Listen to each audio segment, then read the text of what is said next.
All right. Good evening, everyone.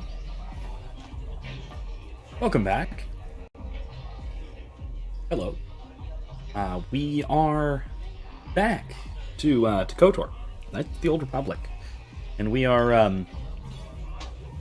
just getting off of meeting Mission and Zalbar, who are to be eventually or quite soon our next couple of companions in the game.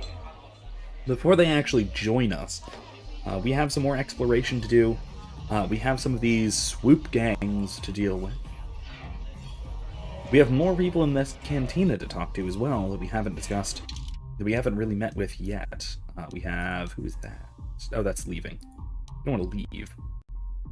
We have the bounty office where we can pick up bounties, which is worth doing, I think. If only for the cash. And maybe the light side, dark side points, maybe the experience, that sort of thing. Because like I may have alluded to on the last stream, a lot of the stuff that you wind up doing on Taris makes absolutely no difference. Both to you, to the game, to anyone else, really. But I will complain about that when the time comes. For now, like I said, we have some side quests to pick up, and then we have some main quests to get through to. Let's talk to this guy with his dancer companion. What? Why are you bothering me? I can't say I'm auditioning a dancer, or at least I'm trying to audition her. Not much point if she doesn't have a partner. Again, like, a game's very laggy. Really? It's not showing as on my end. Hold on, let me take a look at the stream. Drop frames, huh? I'm not reading any. My stream setup isn't seeing any. Let me, I don't like your tone. Oh, no, I'm seeing that. Okay.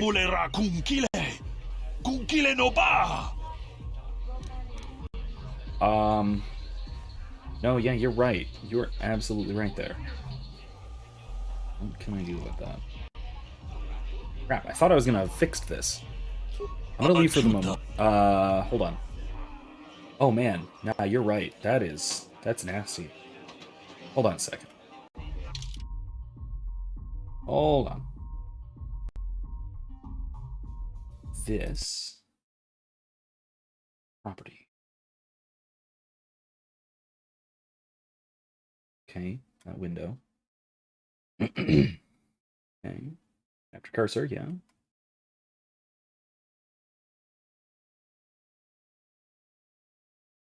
Limit capture frame rate. That might help. Because I don't need it capturing at 60 FPS like it's playing. Let me see if that helps. Matters. It's very slightly better. It's not great.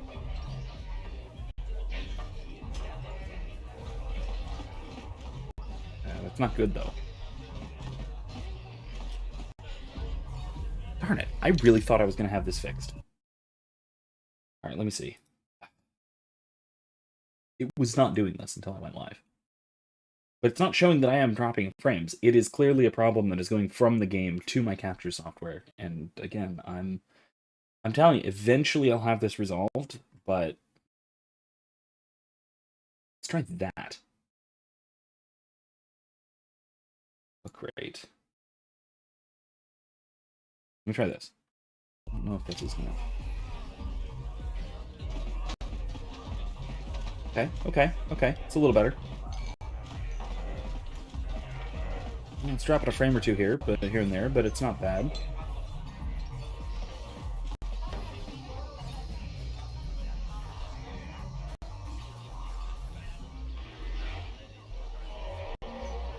Alright.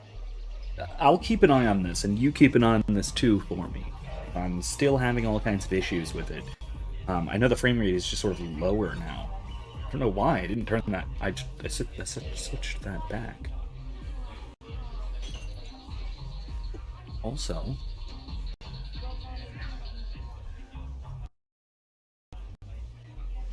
no, that doesn't help matters. It's cutting off the top edge of my map and ability bar. my options menu, but that's fine, I guess. Anyway, okay, this should be better, I hope. What are you talking about? Gibbs Rule, manager of the Starlight Entertainers, the top performing troop in this sector of the galaxy. He was here scouting new talent when the Sith attacked, and now I can't leave. You think the Sith would let me go just so I get back to my troop, but I guess they just don't appreciate the arts. So since I'm stuck here, I figured I might as well continue with my audition. Supposed to be auditioning Lynn, but I'm wasting my time. Lynn's got all the moves, but I need to know if she can pull them off and sharing the stage with her partner. Should I keep up with the... So I changed it from last week because it was jumping in and out when it went to cutscenes. And that's because it was automatically playing in full screen mode. Oops. And it was also because it was automatically playing in full screen mode, it was stretching everything, because the native resolution of the game is 4:3 instead of 16:9. The standard YouTube ratio is 16:9, so if I screw that around, then I have to force it into... To get it to not stretch, I basically have to force it into windowed mode. And now that it's in windowed mode, there's a weirdness to the connection. I think it's a little better now. It looks a little better. Anyway, it's mainly a problem with the game being, at this point, is it 20 years old? I think the game will be 20 years old this year. Or maybe next year. Good if it was 2002 or 2003. I think it was 2003. In which case, yeah, it's almost 20 years old, and it does not play well with modern software or hardware. But in any case, yeah, like I said, if the problem persists, do let me know. Also, if you prefer me narrating the non-basic speakers or not, let me know that as well. Because I'm happy to not do that the whole time and just voice my character. Either way, I'll just arbitrarily decide until someone tells me to stop. Anyway, like I said, keep an eye on it. If the frame drops get bad again, or if it's a problem or anything, let me know. I'll see what else I can do to fix it. Where's your partner?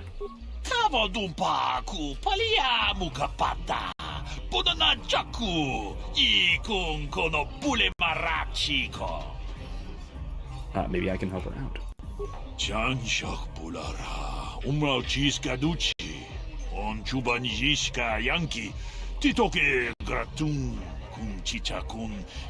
Now that Phoenix prefers me narrating the non-basic speakers, I watch my phone and barely read the small text. Okay, I will, from the next one I will. Basically, we're going to help her dance. On the other hand, I'm not going to hire her unless I can see her action with a partner. Maybe she's desperate enough to give you a chance. You'd have to ask her, I guess. I guess I will. Also, an excuse to hear me talk more. Oh, that's nice of you for that to be a positive. Thanks. Can't you see I'm auditioning? This is my shot at the big time. I can't risk screwing it up by talking to you. What's the use? There's no way Bib's going to hire me unless he gets a chance to see me dancing with a partner. Maybe I should just give up. Maybe I could be your partner. I'm getting desperate. I'd hate to blow this audition. But I don't know if I'm ready to just pair up with a random passerby. How do I know you're any good? I'm good enough to get through your audition, I guess. Well, you do have that certain look about you. Confidence and movement. Sigh? That's different in Lekka. I guess you'll have to do, but I'm warning you, don't screw this up. Okay, Lynn, you've got one more chance. I'll give you 1 minute for your partner to set up.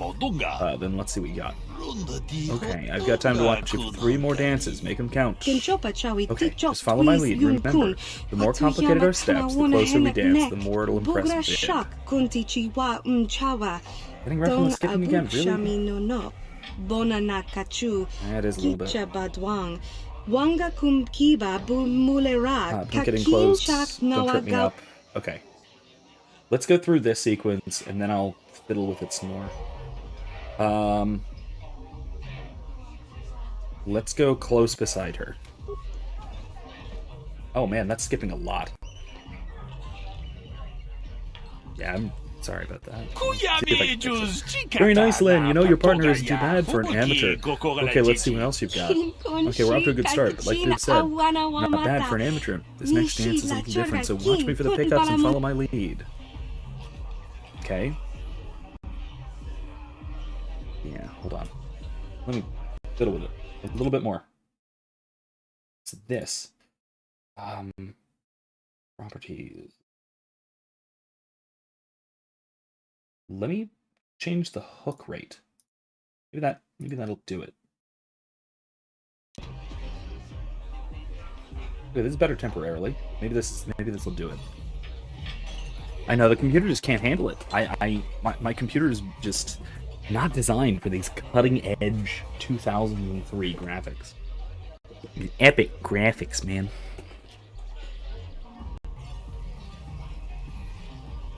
Join Lynn by running around her in circles while she dances. No! No. Let's do close behind her. Sure, let's go with that. Let's try that. See if that does better. Oh god, it's that's a very Shepherd-esque dance.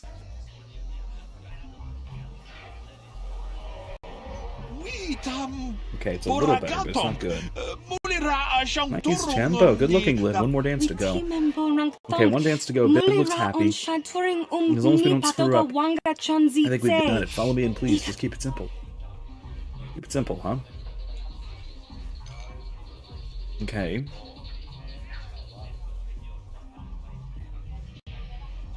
Let me try one or two little more changes. Small little things.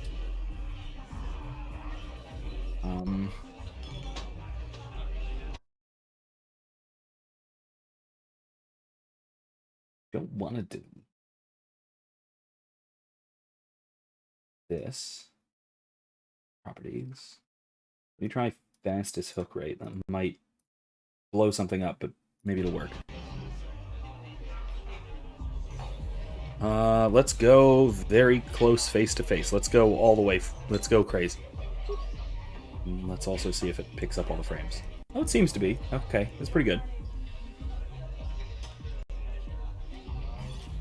Maybe that had to do it. Oh wait, it's dropping again. What in the world? Looking good. Looks very good. Feel the music. Let it flow through you. Well, what did you think? Do I get the job? Do you want me to dance some more? I can do another one for you if you want. Excellent, you've made it. You've got the job. Welcome to the Starlight Entertainers. Made it? This is incredible. I don't believe it. Believe it, kid. You're in. Now we need you to get fitted for your outfits. Need more to start rehearsals. Your contract is on. Busy. Life of the star. Thank you. I couldn't have made it without you. I'd give you a big hug, but, well, frankly, you're a little beneath me now. Like Bib said, I'm going to be a star. Oh my god, really? If you're ever traveling the galaxy and you see the Starlight Entertainers performing, stop by and ask for Lynn. I'll see if I can get some free tickets. That feeling in the graphics card melts because your character busted out a spring on the dance floor. Oh my god. I mean, that's basically what's going on. Hold on, let me... Okay. I'm try a couple more things. Let's get rid of this.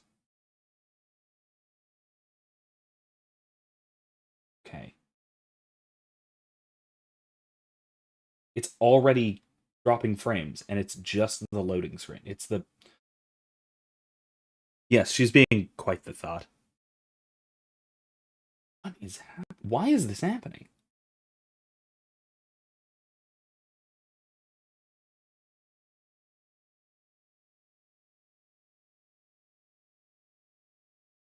Hold on.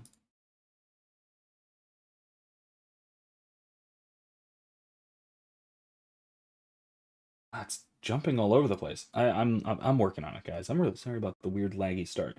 Let me try and turn this off. Maybe that's... No, that is just as bad. Turning off the Jedi symbol doesn't help. That's fine. It's just really nasty. What is going on here? That was helping. Fastest hook rate. Yeah. Not transparency. Third party overlay, no. Okay.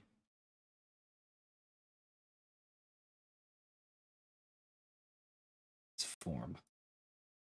Any transform that I need to do here? Position, no, that's...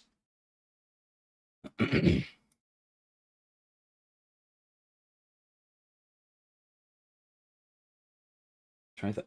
Oh, wait. Maybe this will have helped. Hold on.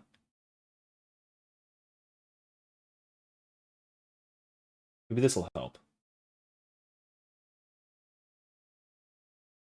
That doesn't help. Okay. Okay, I'm working on it.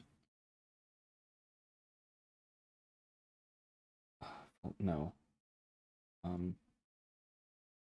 need to add order.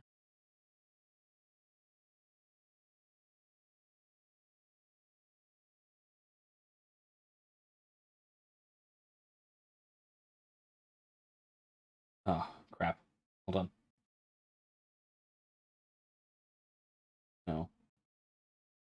Okay, I've stretched it. I'm good there.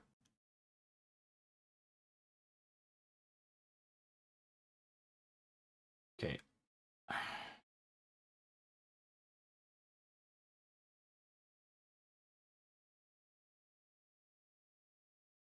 Ah, that's not it. That ain't it.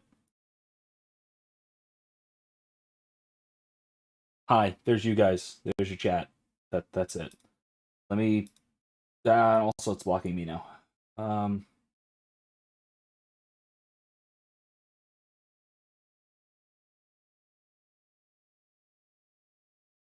Maybe I can.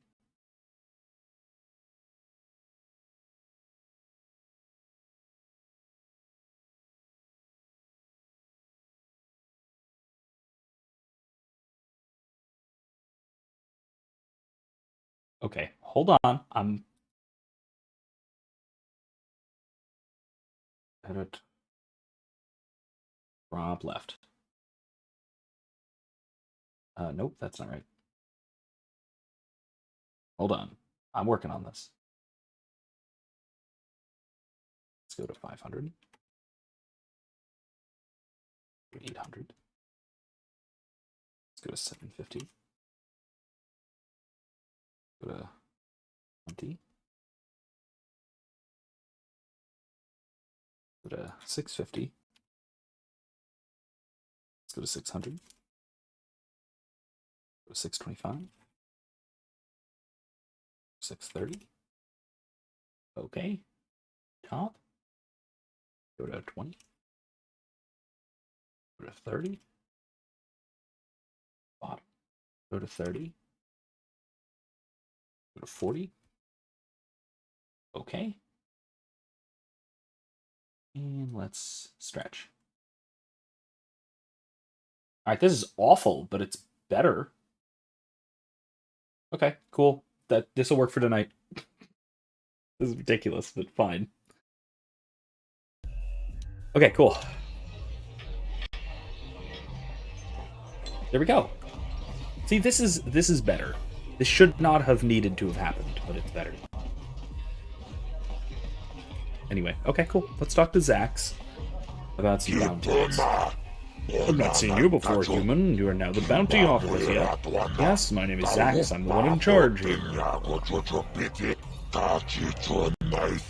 We're looking for work. There are many bounties available here, legal and otherwise, but they pay quite well. Or are you here for information? Everyone knows I'm one of Davik's best agents. I'm the hut with all the answers. I'm not going to do the Rackle Serum thing. I am going to give it to the doctor, not to the underworld guy. Do I need information? I guess. I have information, but it's not free. For a fee, I'll tell you everything you want to know about street gangs, Davik, and other stuff too. First, you'll have to come up with 100 credits. No, I'm not going to pay just to ask you some questions. Yeah, conversation looks much better. It's because I've changed the way I'm capturing the screen, and yeah, I know I got some sketchiness up there in the corner and stuff because I didn't crop it right, but I'll do that later. When we don't do business, Davik pays me to earn credits, not to answer questions. If you don't pay, then I don't talk. Maybe you could take some bounties and earn some money, then you could afford to pay me for information. You're happy, I'm happy, Davik gets his cut, it works out for everyone. Got a bounty I want to collect on. Well, human, that's what I'm here for. Which bounty are you here to collect on? Matrick. He's dead. This is the guy who we helped fake his death. We did the explosion thing. I believe you, human. I've heard reports of a rather large explosion and some people saw you buying the concrete detonator. It's good Matrick's dead, but maybe you went overboard, human. Next time use a blaster, not a bomb. Bombs are messy. But at least the job is done. Ho ho ho ho. Here, 300 credits. That's the price for the bounties. I want 400 credits for this job. You're brave, human, to bargain with a hut, but I like you. Okay, here's 400. You do good work, human. There's a lot of bounties on Taris. Most are lazy. Maybe if you keep cashing in bounties, they'll work harder. I need some, Wait, no. Goodbye, human. You'll come back if you want to earn credits. Bounties pay good money. Okay. I want to get more bounties. The more I can do. Tell me about the bounties. There's 2 government contracts. One's an assassin named Selvin, the other's a Bendak Starkiller. Famous deathmatch duelist. Between them, they've killed hundreds of people. I can't see anything wrong with getting rid of people like that, as long as we don't end up on the list of their victims. Not all the bounties are dangerous. Davik checks in special contracts. One's for a girl named Dia. She attacked Holden, one of Davik's men. Another's for a man named Largo, who owes Davik money. Okay, I don't know about Davik's special contracts. Justice is one thing. Yeah. But doing a crime lord's dirty work is something else. Then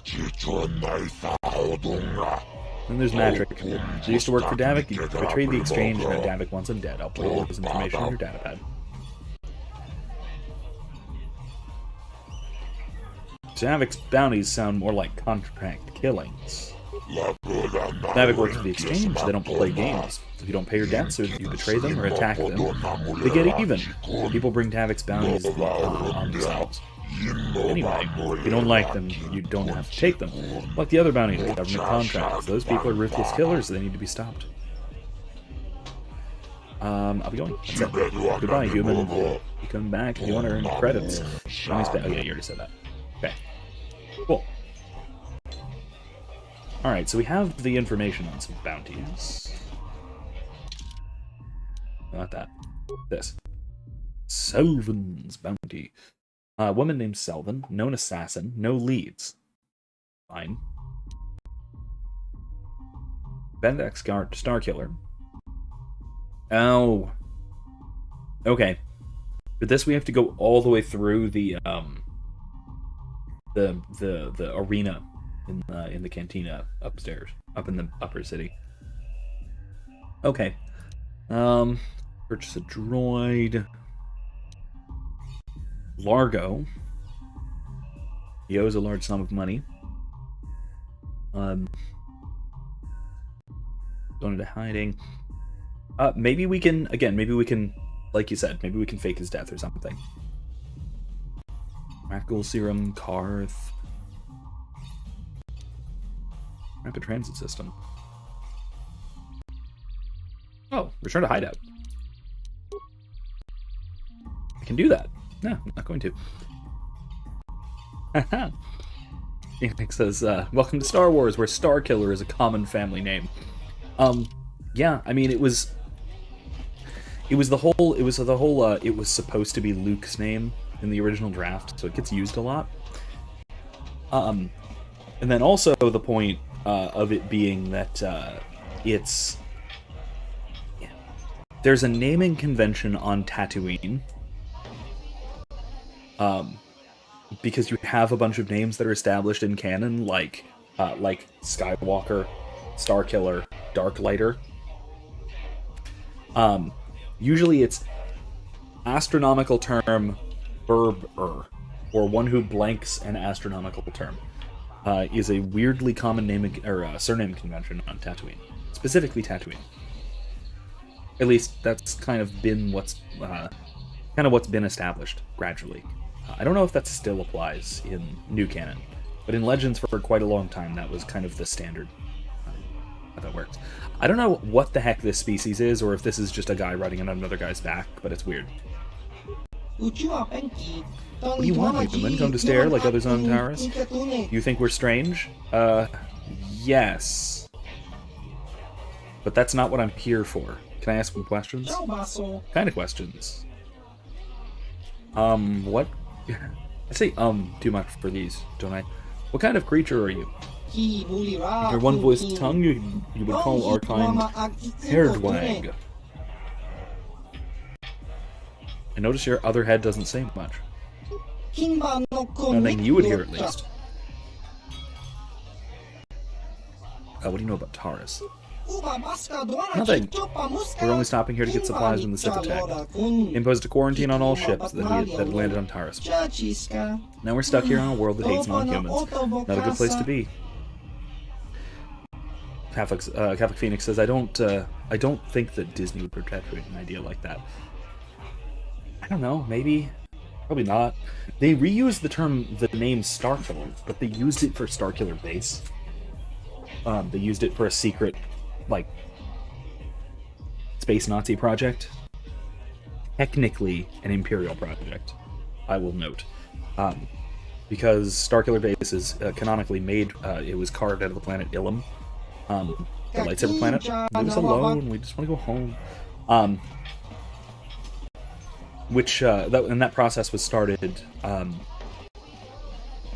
think almost immediately after the establishment of the New Order. Really quickly that happened. Because there's already a massive trench carved out of Ilum that would eventually become that big firing trench in Jedi Fallen Order. That only takes place 5 years after the Rise of the Empire, the Fall of the Republic. Something like that. Yeah, I gotta say, okay, so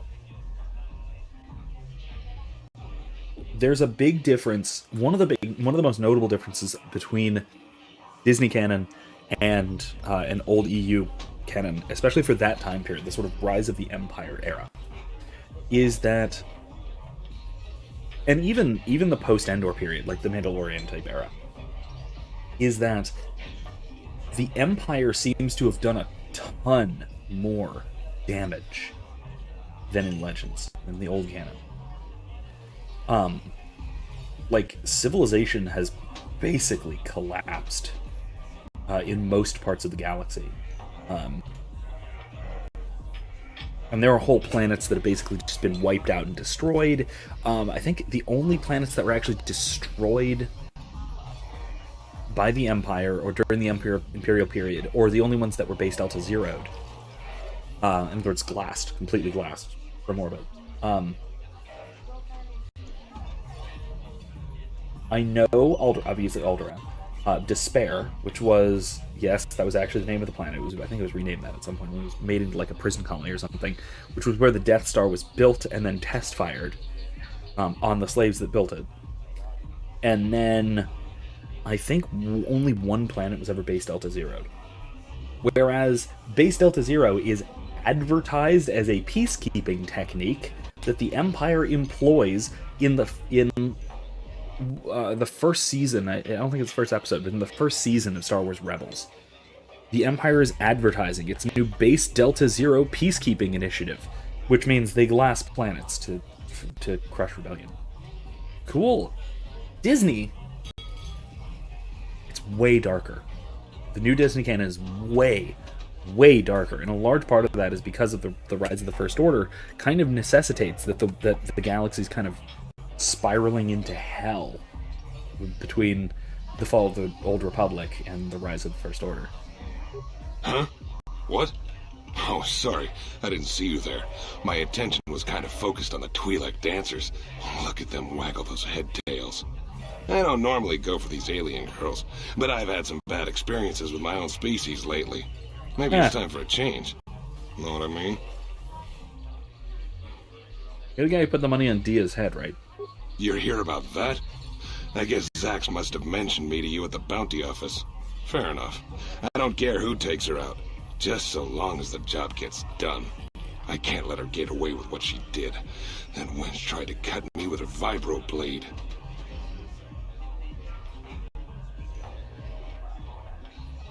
Yeah, but what were you doing that led up to that? Because she's crazy. She started screaming that I was making okay. advances, and the next thing I know, she's coming at me with a knife. Was Yeah, your right. dick out? Sounds to me like she was defending herself. I admit I was drunk. Oh. Maybe I got a little fresh. Oh. But it was no big deal. She didn't have to cut me. Did she, though? Maybe it sounds like you got what you deserved. Hey, you weren't there. She totally overreacted. And want the bounty removed. What? I can't do that. Think how it would look. I work for Davik. I've got a certain reputation to uphold. I can't let her get away with this. There has to be payback.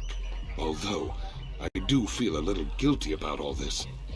Dia's a good-looking gal. It'd be a shame to kill her. Tell you what, I'll take 200 credits in exchange for lifting the bounty.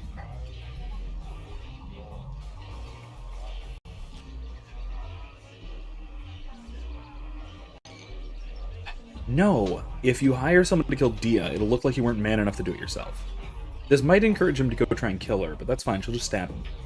Well, I guess you may be right. Besides, I've noticed some of the girls around here are giving me the cold shoulder since all this started. Okay, you win. Dia can live. Don't worry, I'll stick to my end of the bargain. I'll go tell Zax right now that the bounty is off the table. Listen, if you're the kind of guy who's gonna put a bounty on a girl, who you're trying to, let's be very, very kind and say seduce, they're not gonna be anywhere near you. In fact, they're going to do absolutely everything they can to avoid you. So you don't either rape or kill them. Or both. Who knows? Could be both. This is the way out. Let's go and turn in that... Turn in the bounty? No. No, because we didn't actually do it. So, no. We just got rid of the bounty. Okay, is there anything more to this? Dia's bounty. Tell Dia the good news. Sullivan's bounty. Assassin. Bendex Circulator. Largo. Gone into hiding. Alright, maybe I'll find him eventually, but until then, let's head on along. Okay.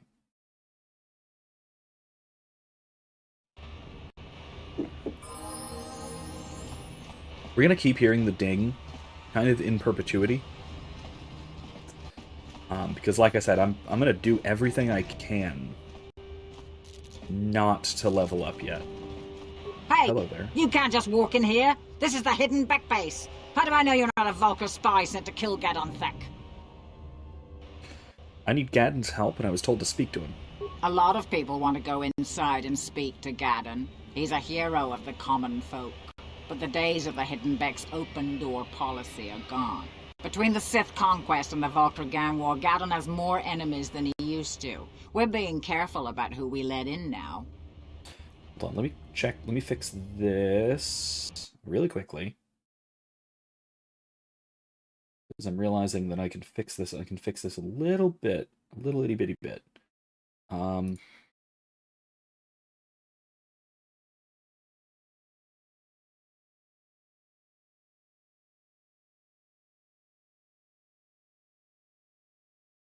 Better? Yeah, it's a little better, yeah. There. A little better. It's not perfect, but it's... okay. Maybe I could be an ally against all those enemies. I don't want to bribe my way in if I don't have to. Well, we do need all the help we can get. And you don't look like you're with the Vulkars or the Sith. Besides, it's not like you can do anything to harm Gadon in the heart of his own base. Not with Zedra watching his back. So you can let me in? Go in and speak to Gadon if you want. Just remember to be on your best behavior. The Hidden Becks are watching you. Can this chick take a decongestant? I mean, look, they're a bunch of criminals in the undercity. They probably can't afford decongestants, which would really explain a lot. Ding. Okay, hidden Bex. We're in the base. Now what? Well, there's Gadden. There's Zerdra. Can we just kind of wander through, or no? They're not gonna let me. If I try and break through, if I try and slice my way through, they're probably gonna get all mad. But if I take their stuff, they won't really mind. I hope. Yeah, it seems like they don't mind. Who's this? I can't believe the traitor Bredgick used to be one of us. Gadden told, maybe old and blind, but I'd rather follow him than a turncoat like Bredgick. In general, as a rule, Aqualish can also use a decongestant. But, alright, let's see what's over there. Anything worth looking through? Yeah, just another security door. Public things. Yeah, no. Okay. Alright, on we go.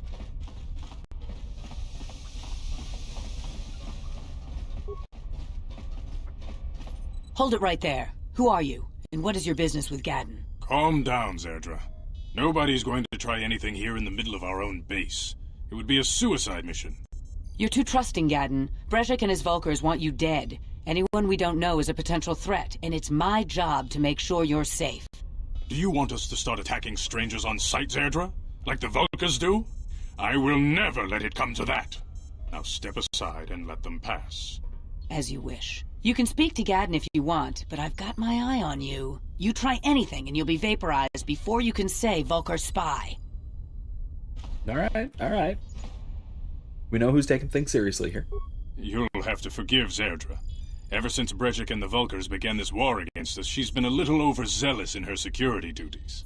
The problems with the Sith haven't helped things. Zerdra seems to forget that I know how to look after myself. Now, how can I help you? I need information on those Republic escape pods that had crashed in the Undercity. The escape pods? You know, I heard the Sith have been asking around the upper city about them as well. But you don't look like you're with the Sith. They might be spies, Gadden. They might be working for the Sith. Calm down, Zerdra. If the Sith thought we knew anything useful, they'd have a battalion of troops kicking down our door. No, I think this off-worlder has his own agenda. Don't worry, I'm not working for the Sith. I suppose I could tell you what I know. It's not like it could do any harm to me or my gang. But it might cause problems for the Vulkars, and that's okay in my book. The Vulkars stripped those pods clean within hours after they landed. It's too bad we didn't get there first, considering what my spies reported the Vulkars found. A female Republic officer named Bastila survived the crash. We Becks don't believe in intergalactic slavery, but the Vulkars aren't so picky. They took her prisoner. Now, boy. Bastila's a slave? What'll happen to her now? Normally, the Vulkars would take a captured slave and sell them for a nice profit to Davik, or an off-world slaver. But a Republic officer is no ordinary catch. I still think Bastila's just a Republic officer. That could work to our advantage. Maybe she'll even figure out a way to escape from the Vulkar base on her own.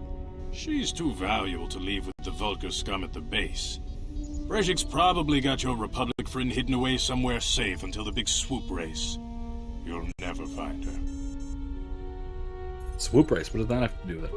I'm afraid your friend has become a pawn in Bredgick's game to take over the lower city. He's offered her up as the Vulkar's share of the prize in the annual swoop gang race. By putting up such a valuable prize, Bredgick hopes to win the loyalty of some of the smaller gangs. Their numbers will allow him to finally destroy me and my followers. So how do you propose we go about rescuing Bastila then? Well, we can't fight all the gangs. The only hope you have of rescuing Bastila is to somehow win the big season opener of the swoop race. I don't even have a swoop bike. I might be able to help you with this, if you'd be willing to help us.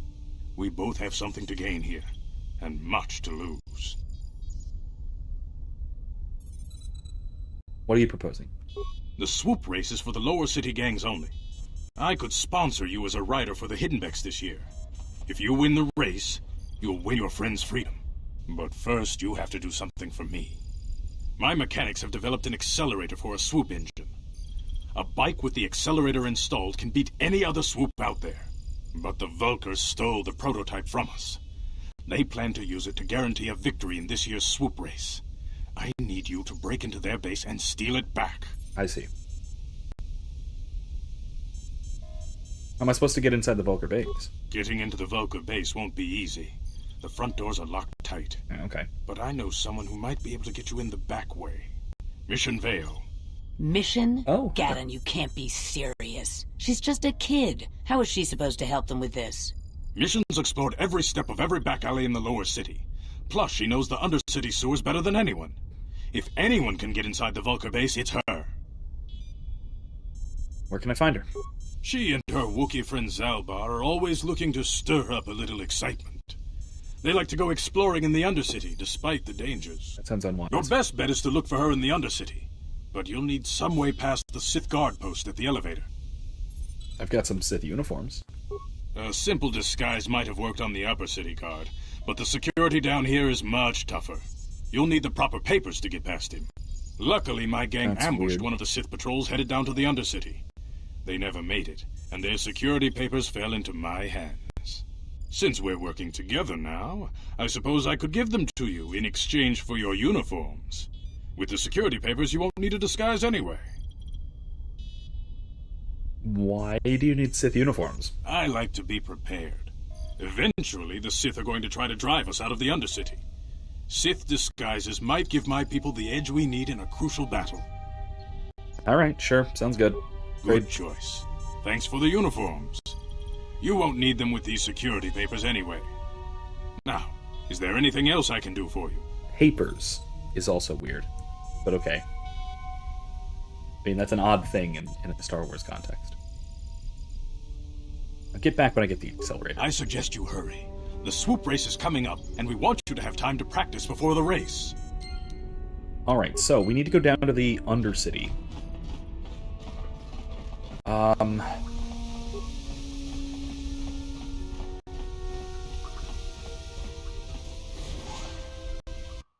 gonna see what else is down here. The lower city first. What else needs to be done in the lower city? Oh, jeez.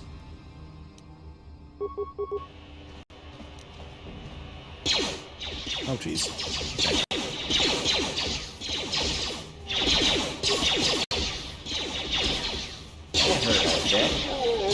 There we go. Let's go! There we go. Nice. Ah, there's more. Let's go!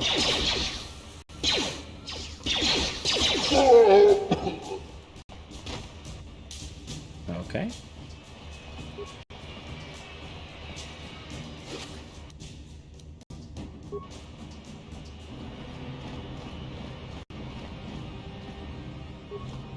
What's going on over You here? guys are behind with your payments.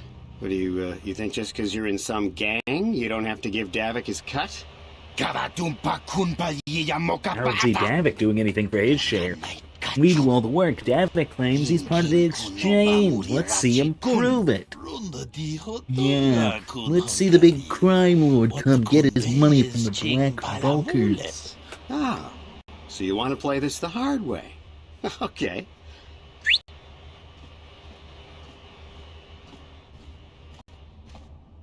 Oh, hey, Candace. We didn't know you were working for Davik now.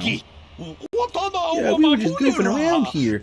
We don't want no trouble with a Mandalorian. He's Davik's cut. I knew you boys would see reason. Now get out of here.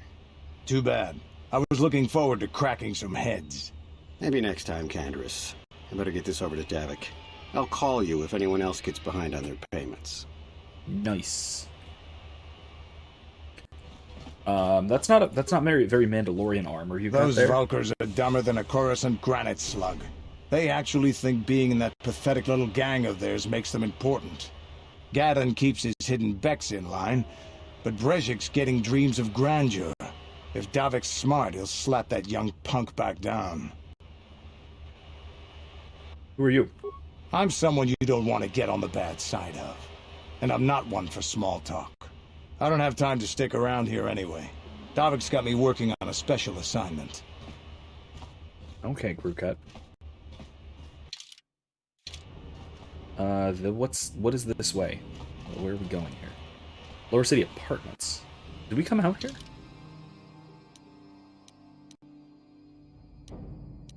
Oh, there's more apartments. Okay.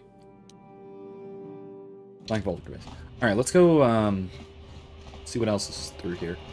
Oh no, that's the way to the Undercity. Let's check the apartments first.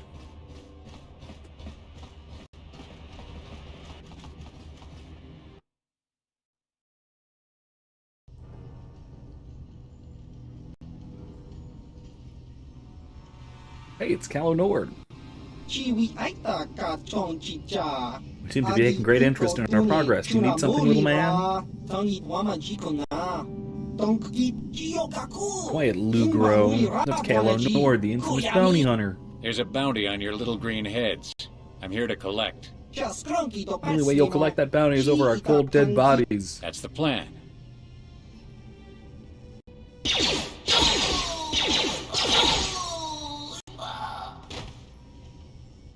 Okay, that worked.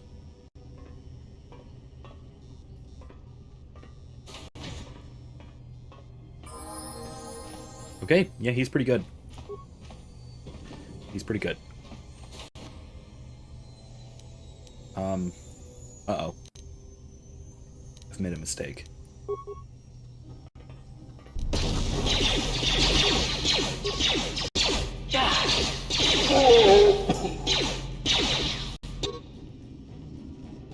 Yeah, I know that. The mouse is a little off.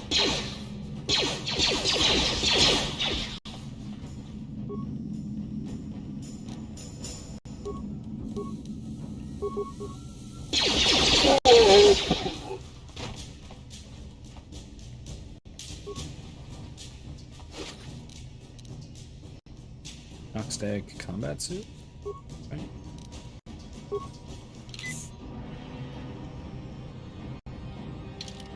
Alright, let's see.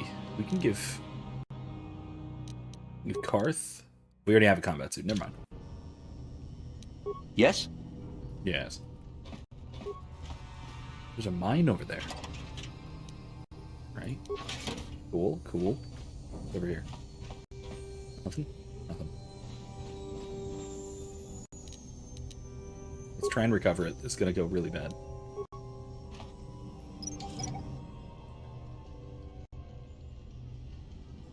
Skill too low. Alright, let's try and just disable it.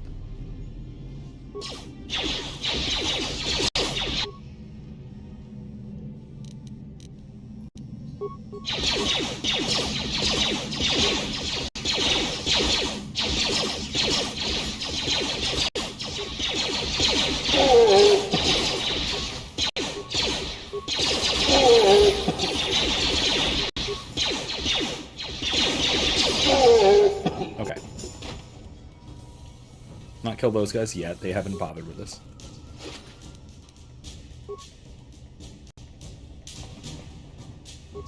Like I said, I just kind of need to get used to exactly where the mouse clicks. Oh no, I died. Ready. Okay.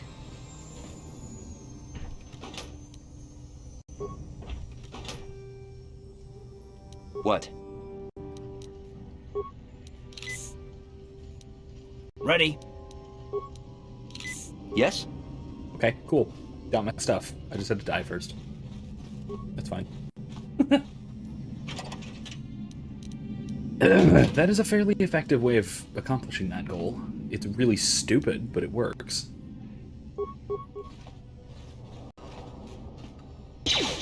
Really? Fine.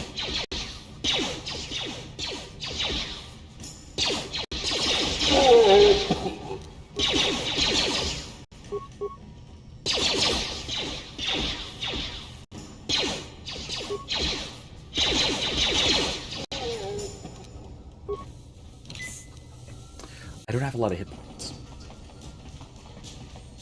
In case that wasn't obvious. Let's go level up Karth while we're here.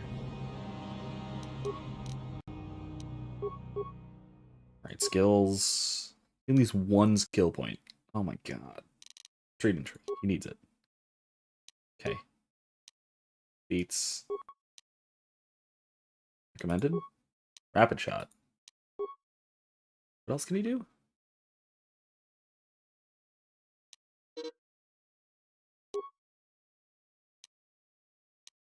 Get improved power blast, which ain't bad.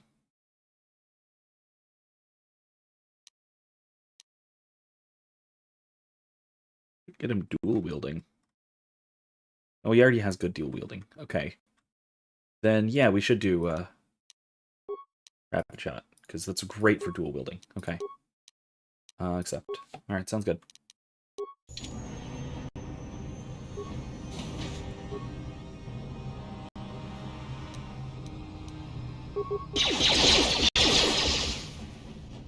Let's go! How'd you like that? Okay.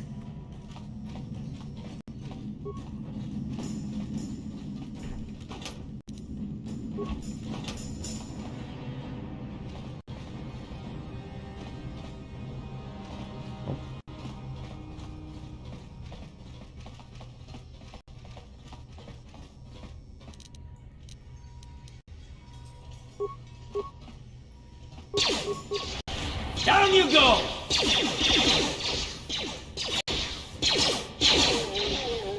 I got him.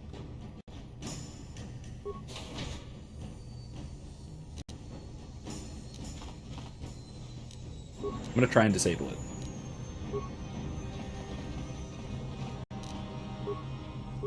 Can't. Maybe this will help me deactivate it. Read the message. Okay. Hey Elam, how's life on Taris? I heard your brother left for Tatooine to become a miner. Did he at least leave hyperdrive behind to keep you company? Hyperdrive? Animal, maybe a pet? I hope you're still practicing with that blaster I gave you. Remember that I taught you, or what I taught you, because you might need it. Taris isn't like Alderaan; it can be dangerous there. Stay away from those swoop gangs and keep everything locked up in that old strongbox. No one is going to be busting into the thing. Hope to see you soon, Uncle Louie. I mean, you're not wrong.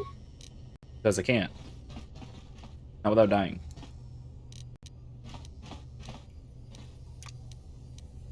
Yeah, let's do solo mode. I'll avoid what I can. Okay. I'm a sneaky snunky. Ow. That did nothing. I'm fine. Yeah, turn solo mode back off.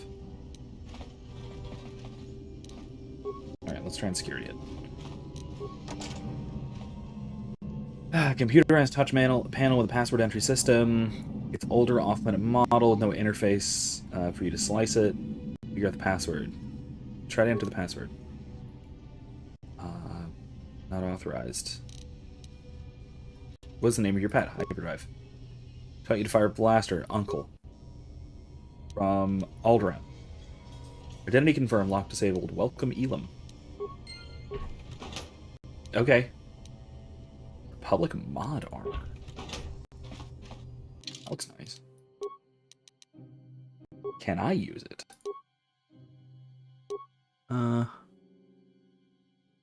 Upgradable. Also upgradable. That'll look better on Karth, so let's give him that. Okay. Yeah, that looks good. That looks great. Alright, let's get out of here.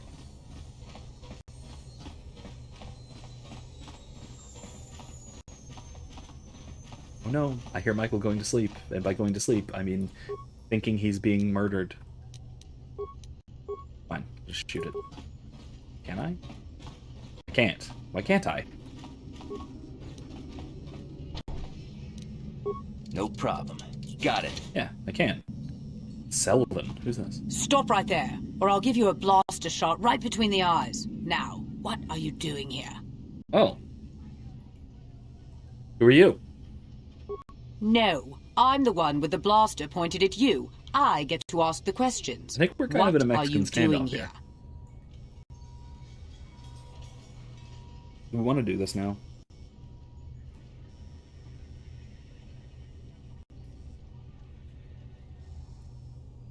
Might actually want to come back here with companions. The bigger party. They're just exploring. I didn't know anyone was in here. Well, go explore somewhere else. There's nothing interesting for you here. This is your only warning. If you bother me again, you won't walk out of here alive. I gave you a chance to get out of here. Oh. Now you'll see. Okay, fine. Just go frag grenade. Grab shots. Oh, jeez.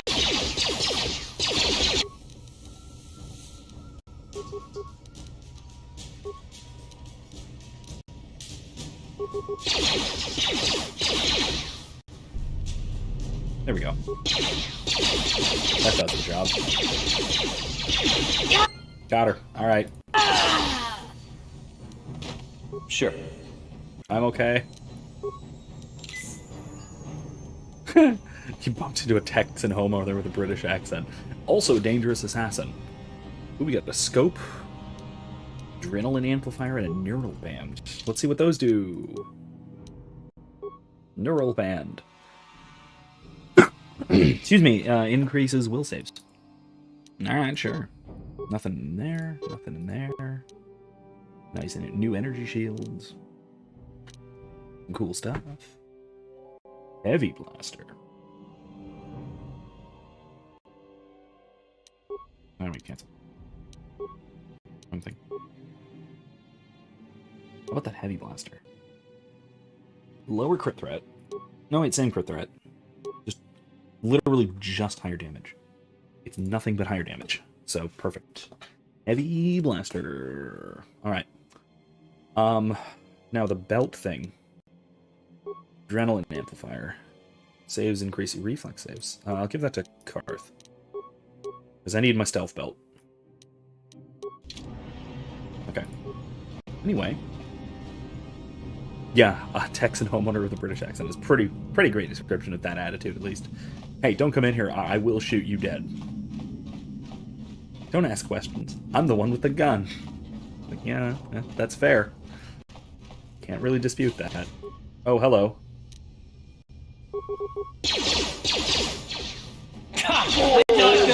Thanks, Karth.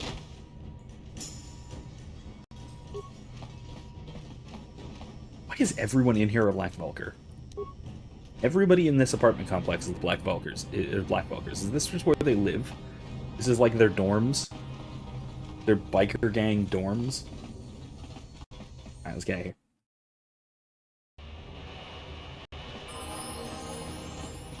I know I can level up. I'm waiting. Phoenix says, I've been waiting to use a Florida man joke next time we do something silly on stream, but I haven't been impulsive enough. I am a Florida man, so it's only a matter of time. Jeez, I need to just throw a grenade in here. Hold on. Love me some grenades.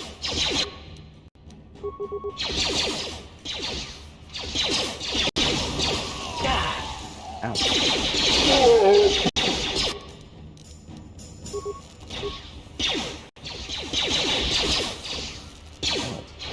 I've been shot. I also kind of hate that you don't recover health outside of combat, unless you're, like, specifically hiding.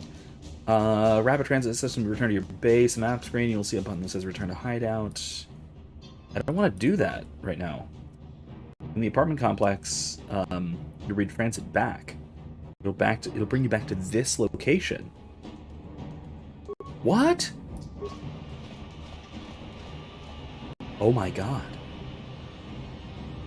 That makes so much of this game easier that I did not know about. Oh my god. That's incredible. I'm gonna do that right now.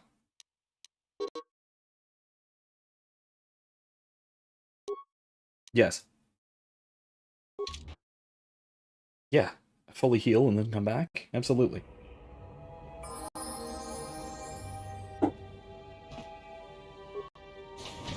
Back into the apartment.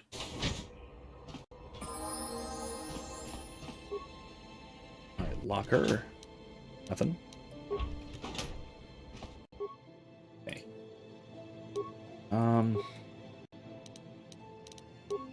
Okay. I can't do anything else, so I might as well give him a scope. Okay.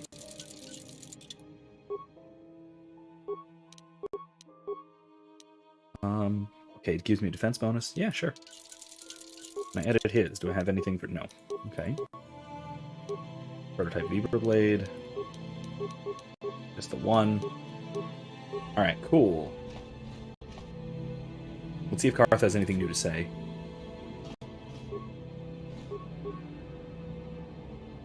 Yes, what's on your mind? It's a good time to ask you some more questions. I guess I did say you could ask me questions later, didn't I? Is this really necessary? I just want to get to know you better. Oh, well, if it's an interrogation you wanted, why didn't you say so? What? No, I never said that. No, I was just joking, though you do seem to be full of questions. It's rather refreshing, to be honest. Really? Let me ask you something first, though.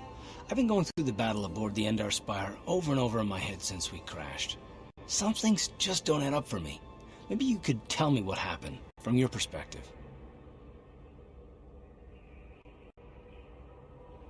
I wasn't in a position to know what was going on, really. Neither was I, to tell the truth. I was on board as an advisor for the most part. The battle began so fast it's anyone's guess as to what actually happened. We lost the ship and a lot of good people, and for what?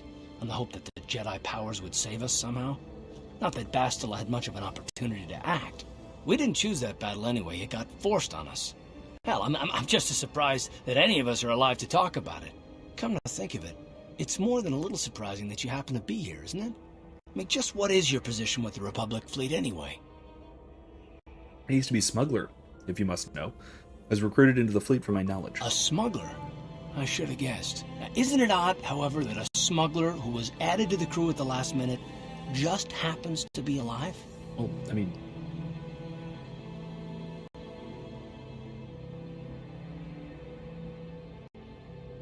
Yeah, but are you implying I had something to do with the crash? No. Well, maybe. Don't get me wrong, Maybe. It just seems odd that someone Bastila's party specifically requested to transfer aboard happens to survive. Why would Bastila request my transfer? The Jedi requested numerous things when they came on board. I mean, hell, they practically took over the ship as far as I could tell. Considering your connection to Bastila and the Jedi, whether you know it or not, your presence here seems a little convenient. I'm probably wrong, and this is probably nothing, I know. I learned a long time ago not to take things at face value, however, and I hate surprises. Shouldn't we be trying to work together? I am working with you. I'd be a fool not to. I'd also be a fool not to expect the unexpected. You always this suspicious? Look, it has nothing to do with you personally. I don't trust anyone, and I have my reasons. And no, I'm not going to discuss them, so can we just keep our mind on more important things? I think this is pretty important. All right. You're pretty damn tenacious. You know that? We'll talk about it, but later. Right now, I just want to get going. All right. Later it is. I will eventually hold you to that. Unavailable at this time.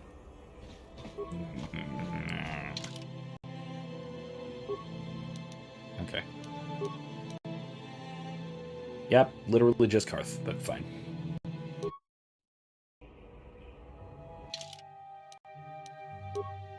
Transit back. Let's go.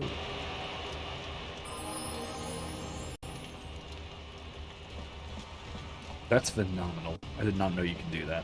Hold on there, civilian. Only those with official Sith business are allowed into the undercity. Unless you've got the proper security papers, you better just turn around and go back the way you came. Got him right here. Let me see. Yeah, these look to be in order. Okay, you can go down if you want. Can't say I envy you, though. The undercity is crawling with mutants. Rat ghouls, they call them. If you see anything moving down there, shoot first and ask questions later. Okay. Go ahead and take your word for that.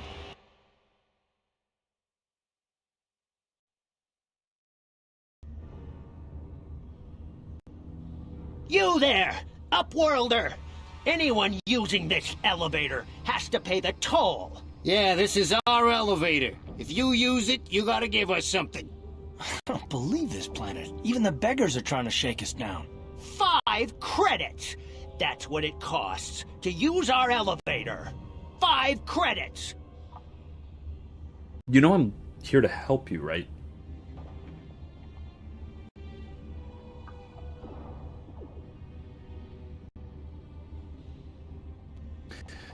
Anyway, who are you and what are you doing in the Undercity? We are the outcasts, banished and reviled by those who dwell above. Here in the filth and darkness, we claw out a wretched existence, scavenging and begging just to survive long enough to see another wretched day. This is our village. We live here in the Undercity. You have to pay us 5 credits for using our elevator. Okay, it's really, really weird that they are human. Like, it's been very well established. This whole planet is super racist. But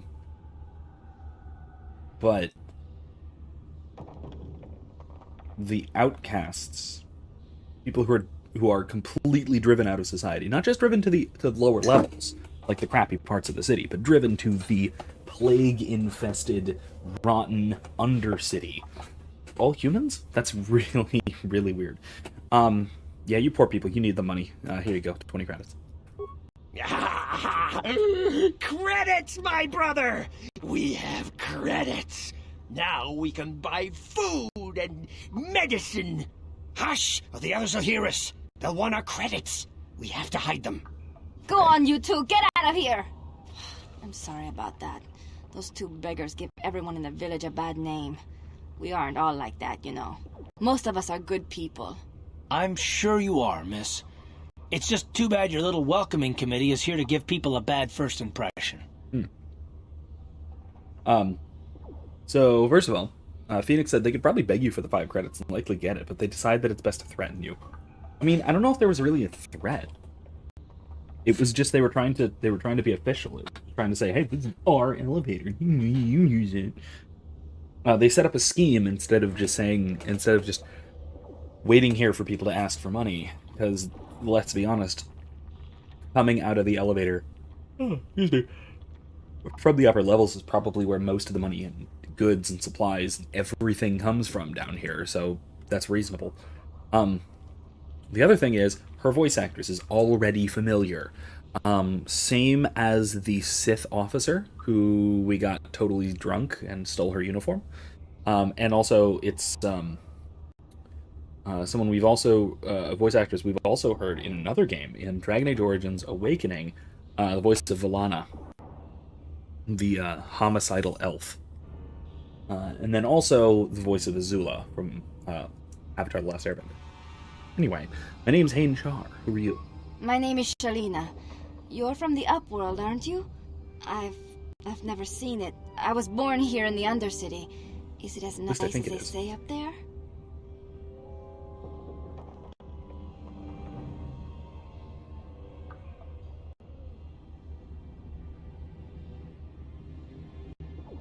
I want to give her hope. But if you know the plot from here forward, you know why this pains me so much. We'll talk about this when we get to it, but my god. It's a beautiful place up there. I've never been to the surface, but sometimes I think I can see it in my dreams. The sun, the sky, the stars. It all sounds so wonderful. Gendar, the leader of our village, tells me I should spend more time trying to improve things down here and less time dreaming about something I can never have. It's a good idea. Maybe he's right. You There's probably think I'm a fool, having dreams of a place I've never even seen. But when I was little, Rukil used to tell me stories of what it was like up there. It's the Nolan North effect, where you hear the same voice actor in most major video games. Yeah. I think in large part it's just this era of games, like the early, like the mid to late noughties, especially BioWare. She got a lot of work there. Like Jennifer Hale is the badass female voice actress. Like usually the soldier, but not necessarily, because she's also Bastila, Femshep, Bastila Shan in the Old Republic MMO. The main protagonist, the female protagonist at least, in Jedi Academy, the female soldier in the Old Republic, what's her name? The video game character in Wreck-It Ralph, who's basically Femshep. Yeah, she's all over the place. Who's Rukil? Rukil's the oldest man in the village. The kids call him Rukil Wrinkleskin, but he's a kind man. He used to tell me the greatest stories when I was a little girl. I still like to listen to his tales about the Promised Land, even though I know they're just legends, but it helps to make the Undercity seem less dark somehow. The Promised Land, what's that? It's just a story to make little children smile. Rukil believes in it, though. Sometimes I can almost believe it myself, but then I look around and see the ugly truth. I guess we have to make the best of what we have, though. If you really want to learn more about the Promised Land, you should speak to Rukil. Where can I find him? He's wandering around somewhere on the south side of the village. He doesn't move too far. He's hard on his bones. He's over 100 years old. The children laugh at him, and people think he's crazy because of his stories about the Promised Land, but he's really just a kind old man. I'm in the middle of choking. Phoenix says the mid-noughties was when they were consistently getting video game voice acting right. That established go-to voices for games, unlike the 90s with the Resident Evil voice acting. Yeah. I mean, honestly,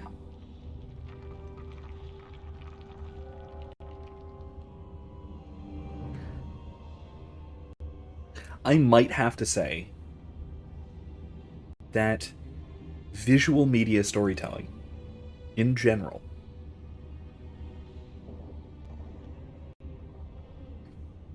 I'm really going to hesitate to say this, but I'm going to say that it may have peaked in the mid-noughties. Like, whether it's movies, whether it's games, maybe television, although there was kind of a heyday of good television a little bit after that, in the onesies.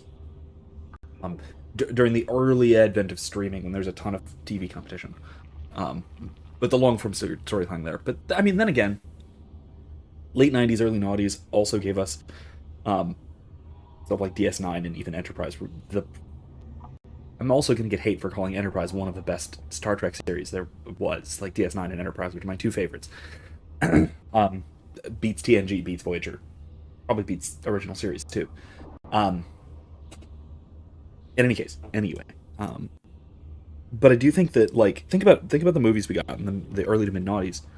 We got the Star Wars prequel trilogy, we got the Lord of the Rings trilogy, and those are just the big ones. Those are the big sci-fi fantasy franchises that were uncontested. Like, I don't think we've gotten a movie series that has been better than the Lord of the Rings trilogy since then. Yeah, I mean, you can point to parts and pieces of the MCU, but like, not as a whole. Certainly, there were duds in there. Not the Dark Knight trilogy; it kind of flopped at the end, and even the Dark Knight, while it was a great comic book movie, it was a good movie. It stand up there, and even that was 2011, right? Or is it earlier than that? Either way, there was a big period there. There was a chunk in around the noughties where I think we had, like, reached the peak of visual media storytelling. And it's gone downhill from there by a lot. By a lot. Look at the downgrading quality between anything that happened then and anything that has been either remade or continued now.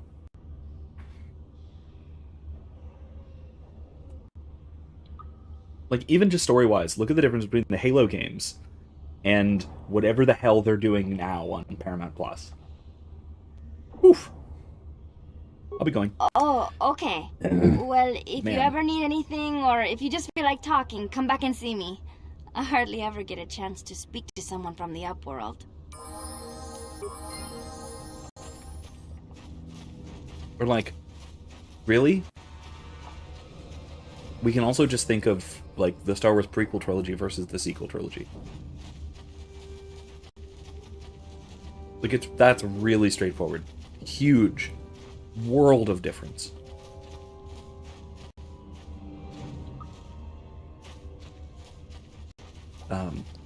Phoenix says, we could easily say that the Naughties had consistently great movies and games. Nowadays, we occasionally get equals to that period, but not consistently. And like I was saying, this last week, that I honestly think that this is way better, especially story-wise, than even Fallen Order, which has been easily the best Star Wars game since EA, since the big EA takeover, and like Disney Star Wars and all that. Wait, what's this? Huh, bizarre. I can buy things here? That's weird.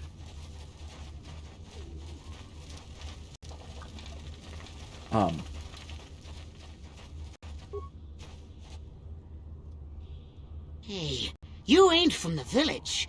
You're from the Upworld, ain't you? Yes, you've got credits, I bet. Watch yourself. There's something slimy about this guy. Well, yeah. I wouldn't trust him as far as I could throw him. My name's Saigir. I run a little salvage shop here. You want to buy something from my store? I got some good deals. Alright, sure. It ain't the best stuff. Mostly salvage and such, but the prices are right. Ooh, Canadian heavy pistol.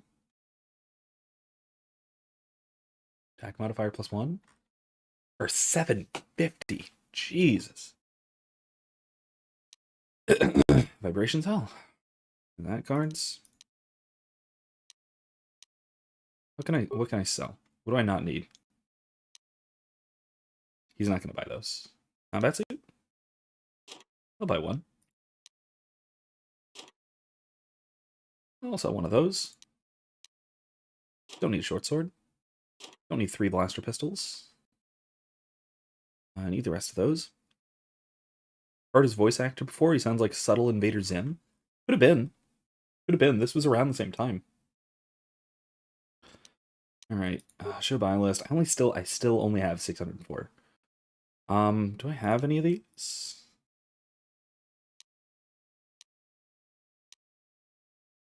$180. Jeez. Buy a couple of them, because I might need them.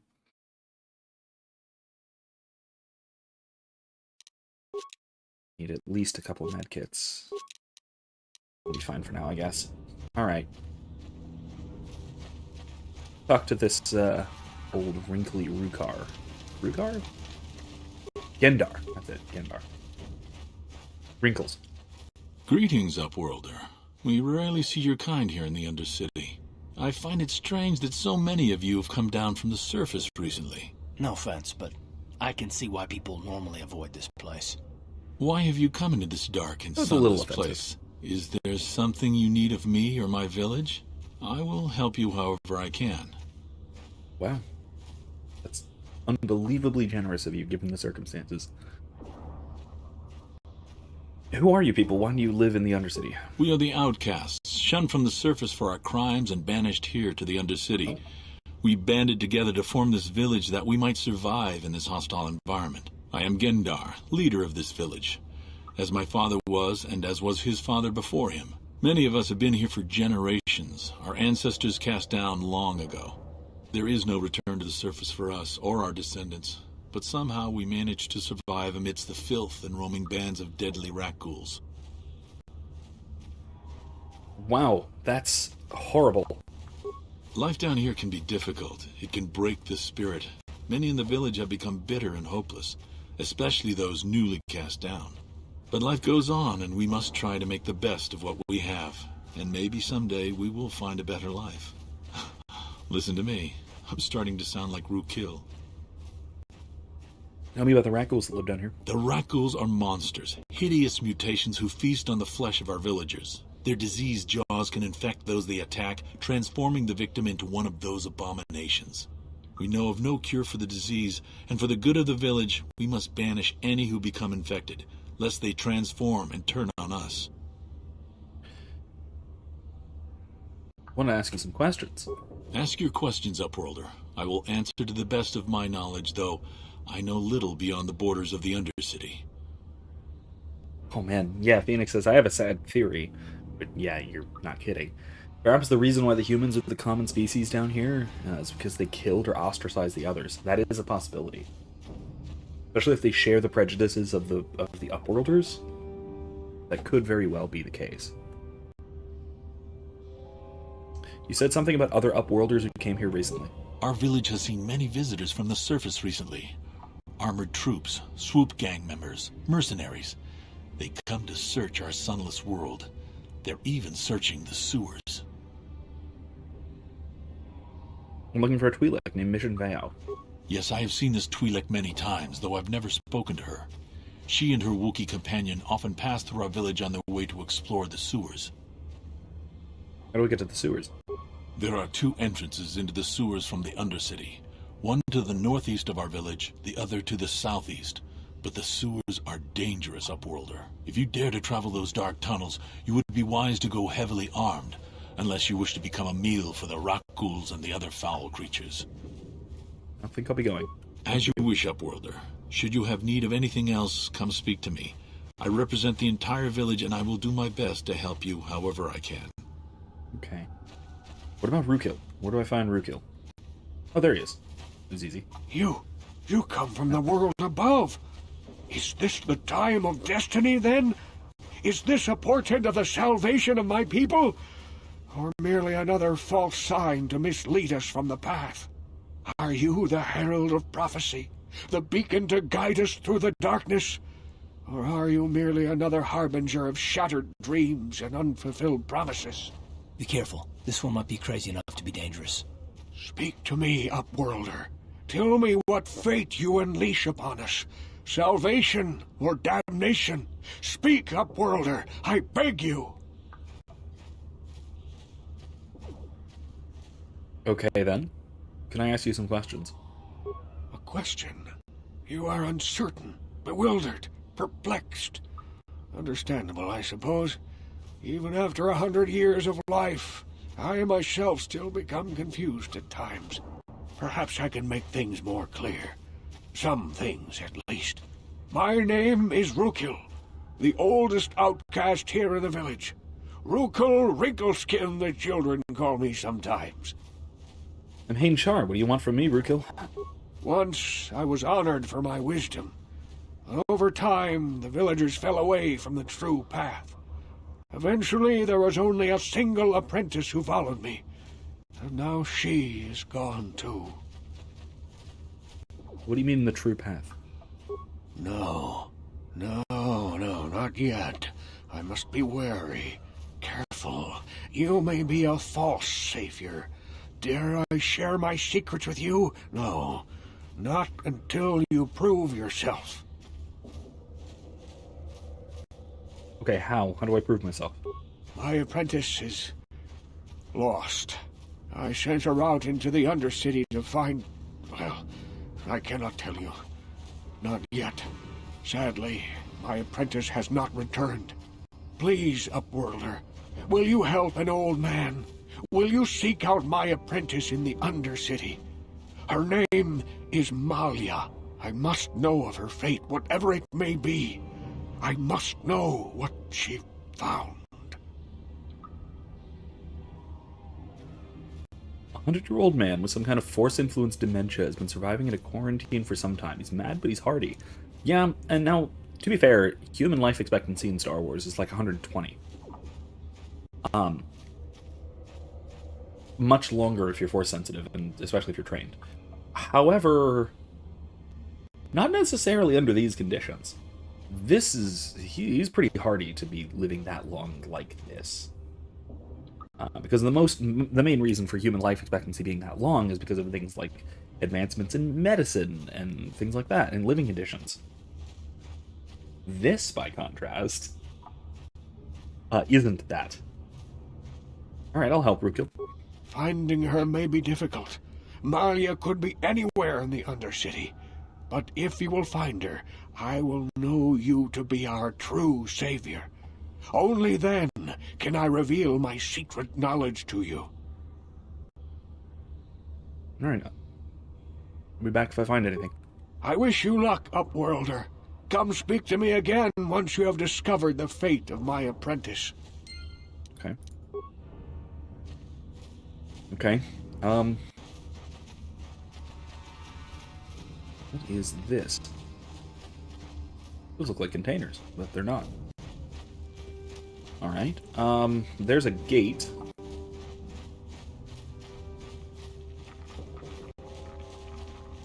Wait, Upworlder. You can't go through this gate. There is too much danger and suffering beyond. For your own sake, turn back.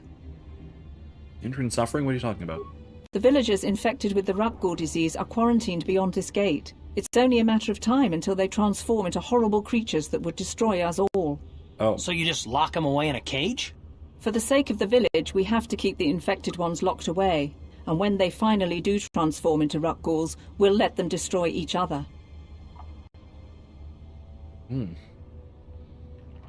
Must be something we can do. Nothing can be done for the infected villagers. Even the serum to counteract the Rupgor disease wouldn't be any use now.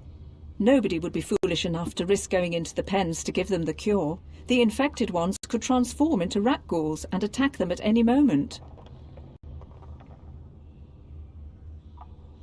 You're just gonna let the infected ones to die? You're a coward. I can't help the infected ones. They have to die so that the rest of the village can live.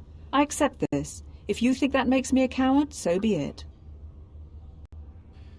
Okay, bye. I'll come back when I have the cure, I guess. Farewell. If I have the cure. I don't actually know if I'm going to wind up getting it. Or enough to do that. We'll see. But that certainly is a priority, even if it's not our top priority. Yeah, we can certainly emphasize with these people when we're in our pandemic, when we're in a pandemic ourselves. Or, okay, let's not jump to too much of excess here. Yeah, we're in a pandemic, but it's not like the disease that threatens us is turning some of our people into mad, bloodthirsty, multi-eyed zombie creatures that are going to kill everyone. Let me put it this way. I had allergies last week, as you may have noticed, like really nasty allergies. Couldn't breathe, sniffles, coughing even, like the phlegm and stuff got into my throat. It was really nasty. It was way worse than either of the 2 times I got COVID. And yet still, here I am, even in Florida, not teaching with a mask on. Come on, no. Ridiculous.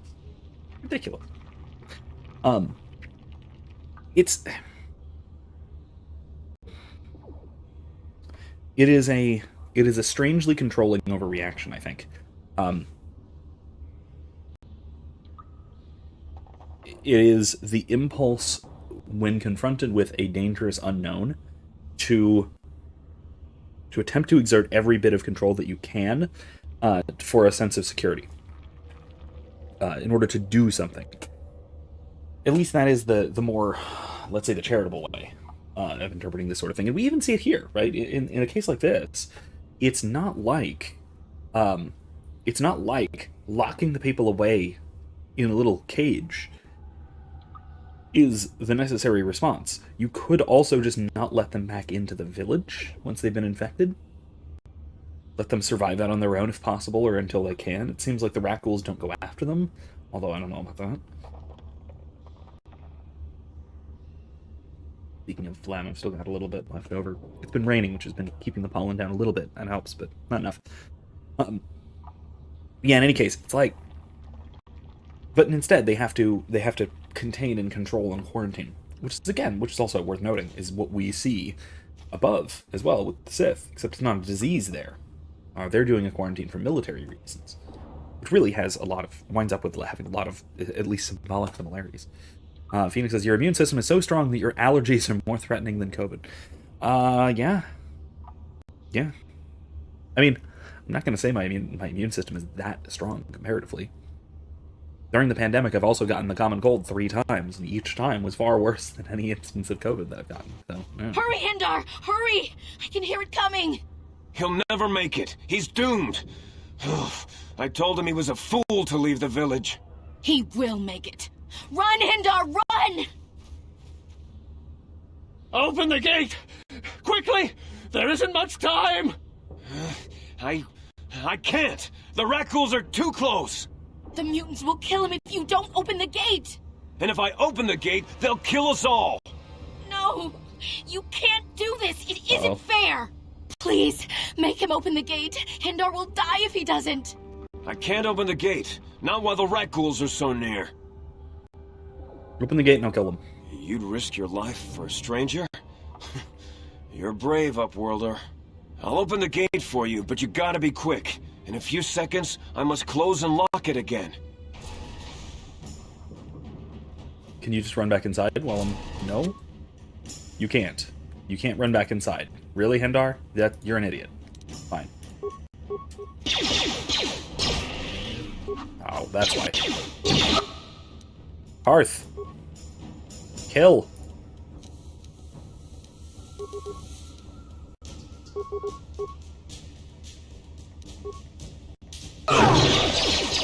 That hurt, I bet.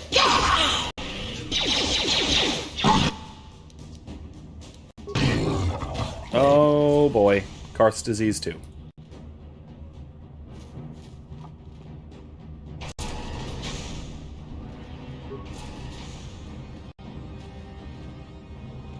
I can't thank you enough for saving me, Upworlder. I see that green health health bar. If I had bar. anything but these rags on my back, it would be yours. But we have nothing. I still have you, Hindar. That's all I need. Let's go back to the village. Thank you for saving Hendar. You are braver than I, Upworlder. Maybe we outcasts have lived too long in selfish fear. Perhaps we can learn a lesson from your brave actions. But enough of my ramblings. Is there something you need, Upworlder? Well, I recognize his voice too. And I recognize it as, Jack Archer. I think it's Jack Archer. From the Robotech game. Or games? I think there was a couple of them. Again, around this period. It was really good. It was the Macross spin-off game. Games. I think there was 2 of them. Anyway, I think that's the same guy. He was also, I think, a major voice in a couple of the Rogue Squadron games. I'm not sure. I'm not sure about that. Because it was not Wedge, because Wedge was the main character in those. Anyway, I have some questions. I just guard the gates. Gendar's the leader of the village, Upworlder. You should speak to him if you have any questions. All right. Thanks. Goodbye, Upworlder. Thanks. Karth isn't dead. What? And also not a slobbering mutant. That's weird. Like, he definitely got clawed. Please, you have to help me. Nobody else is gonna help me. Even the Becks won't help me. But I can't just leave him there. He's my friend. You'll help me, won't you? Ooh. Phoenix says, Robotech. My dad's favorite anime. I've only played the Game Boy Advance Robotech game. That's right. So there's a Game Boy Advance one. I played the GameCube one, mostly. And I think there was a PS2 one? I think it was a PS2 one. But yeah, the anime is great. At least the first couple of seasons of it are great. Then it goes in really weird directions after the invasion of Earth, after the war sort of ends. They don't quite know what direction to take the story. You can tell. So it kind of goes in strange places. But I love the anime, and it's like my favorite. Okay, so there's a main character. Not the main character. One of the main characters. One of his like wingmates. I think his name is Max. I think it's Max. He's distinctively Catholic, and it gets to the point where,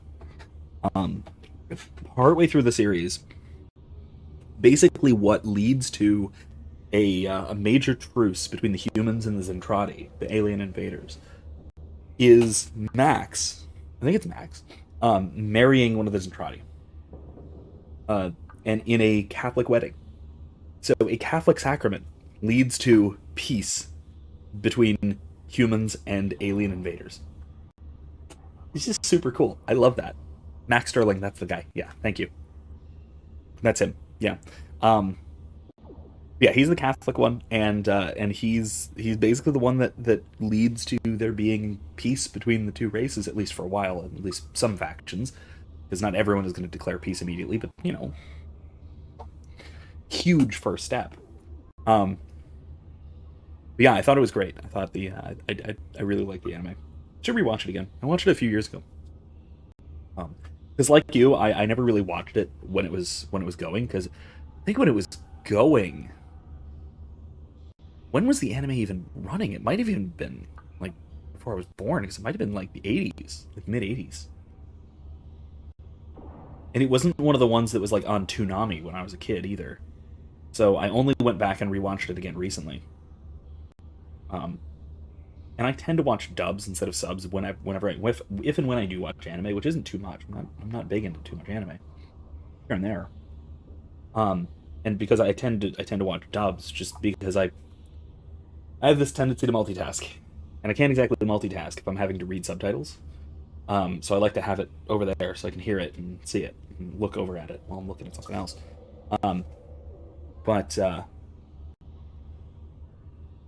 Yeah, it was a great series, but there are issues with the sort of Americanized regionalization of it, especially the music, because they only translated like one of like the pop singer character's songs, like one, and it's always the same song that's playing instead of it being like a whole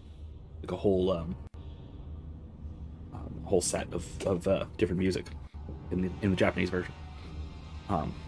Anyway. Yeah, anime, Phoenix says, anime is influenced by Catholicism due to the history of Catholicism in Japan. I love it being represented positively. Yeah, one of the things the Jesuits got right.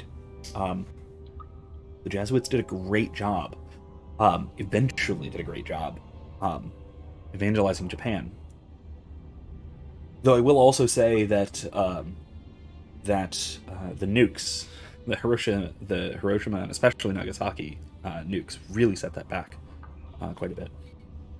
Anyway, Mission, what's wrong? It's Zalbar. He's in trouble. Big trouble. We have to help him. If we don't, they'll sell him into slavery. When the kids get older, you can watch Robotech with them? Yeah, maybe. As my dad used to do that, did that with me with Robotech. And it was better than if I'd watched it on my own. That's true. It's a little bit more adultish, though. It's like I probably wouldn't until they're at least like, I don't know, 12 or 13. I mean, Sarah has already watched basically all of Pokemon that I can find. Look at that. At least the Indigo League. I think all of it. No, wait, no, we haven't gotten all the way through it yet. We should. We should get back to that at some point. That's another one we should get back to. She's just turned 4. I think that's she can follow that. That's my incentive for her to learn to read on her own, because it's one of those games that she could totally play if she could just read it. So yeah. Let's see. Who's gonna sell him into slavery? What are you talking about? Me and Zalbar, we were just wandering around here in the Undercity. You know, looking for stuff we could find, just kind of exploring. We do it all the time. I guess with a Wookiee at your side, you've got to figure you can handle the odd rat ghoul attack. Only this time, they were waiting for us. Gamorrean slave hunters. We didn't even have a chance to run. Big Z threw himself at him and then roared for me to run. I took off. I figured Zalbar would be right behind me. But there were too many of them. He couldn't get away. They're going to sell him to a slaver, I just know it. You know where they took him? I don't know for sure, but those Gamorreans like to hang out in the sewers. The stink reminds them of home, I guess. That's probably where they took Big Z.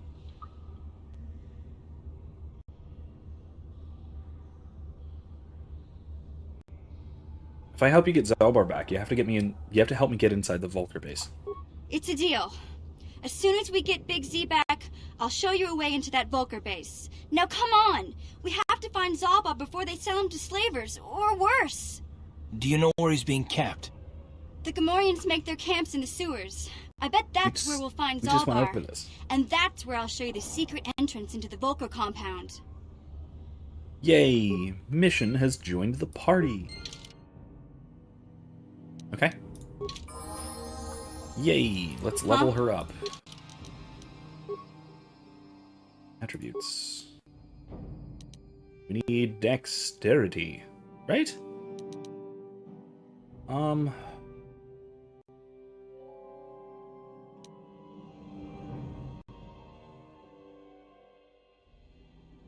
She's kind of going to be our skill monkey. So what's recommended? Dexterity? Yeah, we can at least get it to 18, I guess. All right, fine. All right, skills.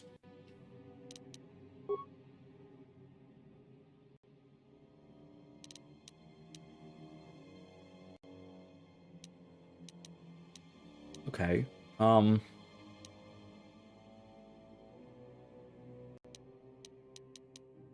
Okay, yeah, no, that's fine. Wait, we have a remaining point.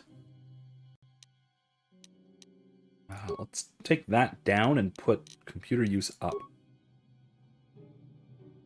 Yeah, that'll work. Okay, sounds good. Back to Hain. Not going to level you yet. Okay, so we need to get into the sewers.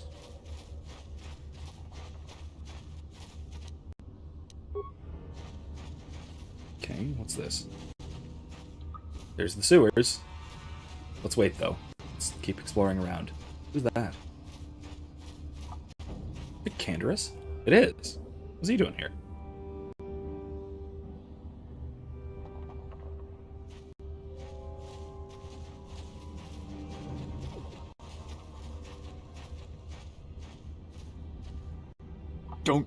Don't move! I'm not afraid to use this blaster if I have to. Really sounds like Settle down, kid. We've already lost enough men to those damn rat ghouls. The last thing we need now is more casualties from a needless firefight. Smart. By the looks of you, I'd say you're down here for the same reason we are. To salvage something from those downed Republic space pods. Let me give you some advice. Forget about it. Do yourself a favor and just head back from where you came. Why, is there some danger down here? This isn't a good place to stand around chatting. The Undercity is crawling with rat ghouls. I've already lost a half a dozen men to those monsters. Candaris, I heard something. Over there, in the shadows. Sounded like a rat ghoul. Yep. Plural. Looks like we've got company. Get those blasters ready, boys. Okay, this is great. All right, let's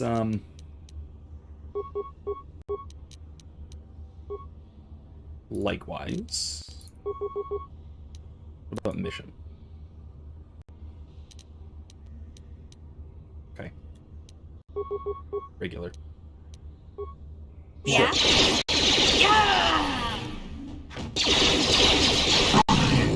I don't never get you.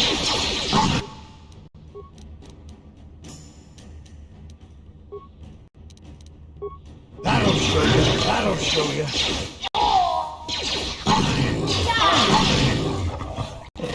There we go. Okay, Damn. they're all dead. I told Davik Everyone. this salvage mission was a bad idea. His men aren't trained for this kind of thing, and I can't babysit them all. Okay, boys. We're getting out of here before I lose anyone else. I can't carry all this salvage back by myself. You'd be smart to get out of here as well. Even if you can handle the rat ghouls, I doubt there's anything worth finding anymore. What do you mean by that? Davik sent me down here with this motley crew to scavenge whatever we could from the Republic escape pods that crashed during the recent battle overhead. But the lower city gangs got here first. Anything worthwhile in those Republic pods is probably in their hands by now. Davik won't like that. What can you tell me about Davik? What are you, an off-worlder? Everyone knows Davik. Yes. He's a member of the Exchange. You know, the Interstellar Crime Syndicate. That's a heck of a Smuggling, introduction. gambling, extortion.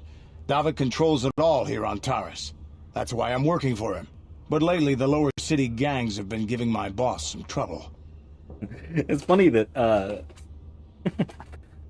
I and a lot of people really have been kind of giving some crap to the Book of Boba Fett for Boba Fett just basically introducing himself as a crime lord,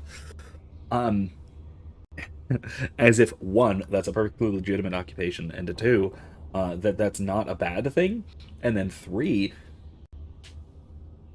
like, that it's the kind of thing that you maybe shouldn't announce to people who might be on the side of the law. I don't know, it's ballsy. Just like this kind of thing. But, I mean, there apparently, as I forgot, really, I hadn't really remembered this so much, that this has quite the storied history in Star Wars, in the EU, of people just outrightly introducing themselves as crime lords. So, okay, fair enough. Alright, let's get going. Come on, boys, let's move out. Good luck.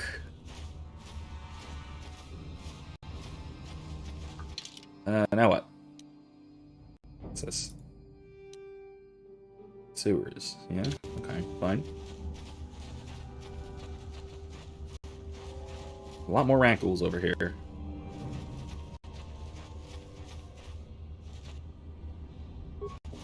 A mine. Maybe mission. Who has demolitions? Who has demolitions? She does. Okay, cool. Let's see if she can recover it.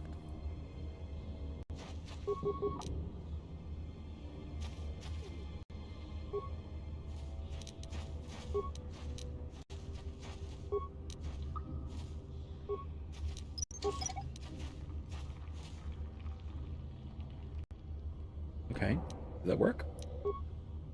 Yes. Okay, there's a lot of them down here.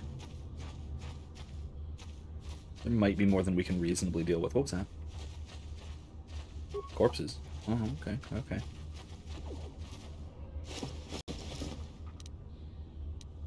Okay.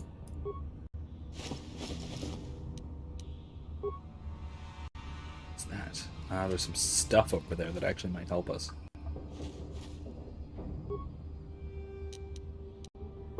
Or a grenade.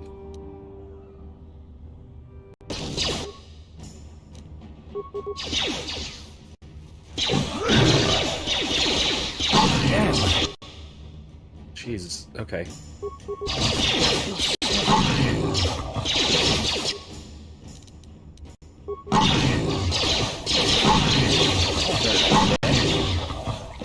You okay, Karth?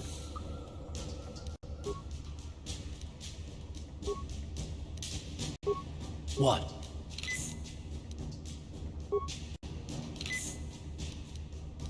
I'm low on grenades. Like, I want to save grenades in case I need them. Like, I don't want to just use up all of my grenades on Rackles. I mean, maybe that's kind of wise, but Promised Land Apprentice Journal. Oh, I see.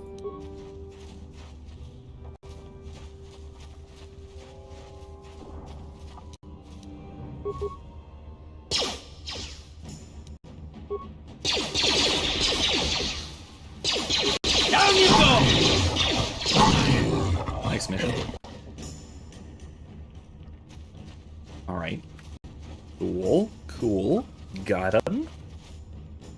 Oh, hi. I did not see you there. Ow. You asked for this! Okay, we got him. We got him. We're fine. I'm not infected or anything. I don't know how I'm not infected or anything, but I'm not. We're all good. We're all fine here. How are you?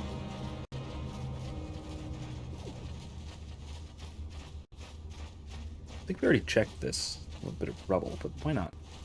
Double check. Alright, never mind. There's the gate out.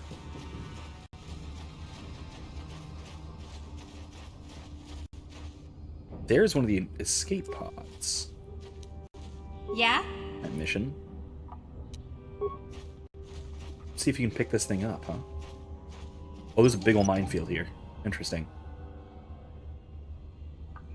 Okay, we got it.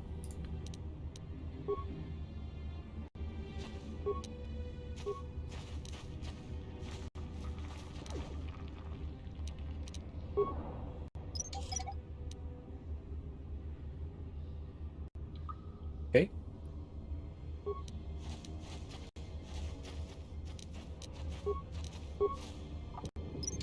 Okay. Okay. Sure. Public soldier? Oh my gosh, you're alive! Help me. Please. I can feel it inside my skin. Oh. Something growing. Uh-oh. Like some kind of hideous disease. That's not right. No.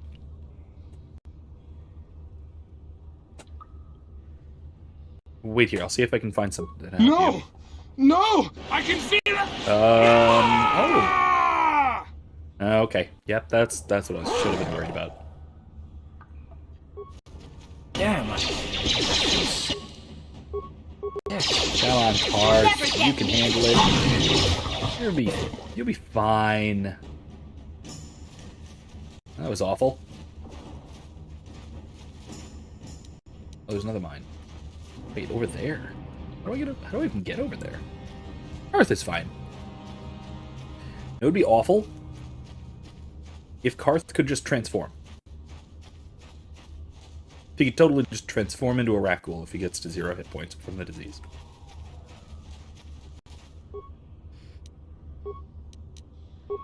Let's see if a med pack is good enough. What? That didn't help much. Fine. Yeah, Huh? he's not diseased anymore.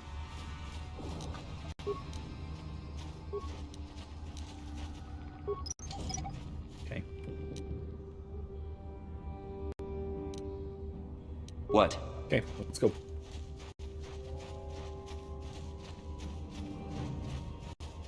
Alright. There's the gate again. There's a Sith.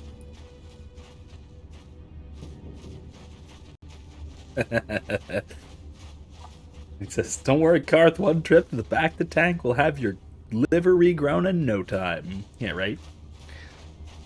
You there, civilian. This is a restricted area. What are you doing down here? Nothing? Look, I've got all the proper security papers. Security papers? Oh, you're one of those trackers the commander sent down, right? They should have given you an armed escort. It's nasty down here. Oh, We've already yes. lost one patrol. That's Figure me. the Rakghouls got them. We've had so many encounters with those things, we've actually run out of Rakghoul serum. Oh, great. Plus, we've had several skirmishes with looters from those lower city swoop gangs. I'm telling you, we should just stay in the upper city where we're in control. Show him your COVID passport.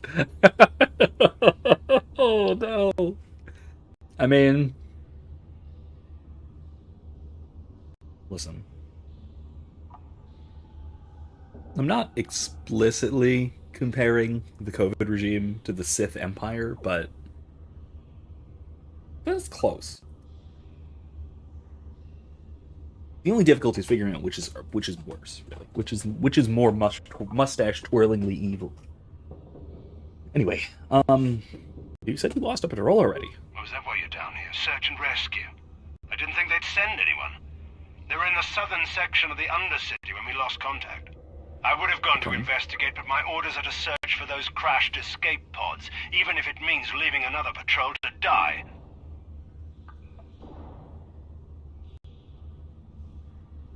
You just follow your orders and keep looking. Hey, I'd never disobey my orders. I'm not a fan of court-martials and executions. I was just talking, you know. Nothing anyone has to mention to the commander. Come on, patrol, let's get back to it. The sooner we get this search done, the sooner we can get out of this mutant-infested hole. Move out. Yeah. Okay, good luck. Have fun. Everything's fine here. Alright, let's see. where this patrol might have been, because that is our ticket to Rakghoul Serum. Pew pew.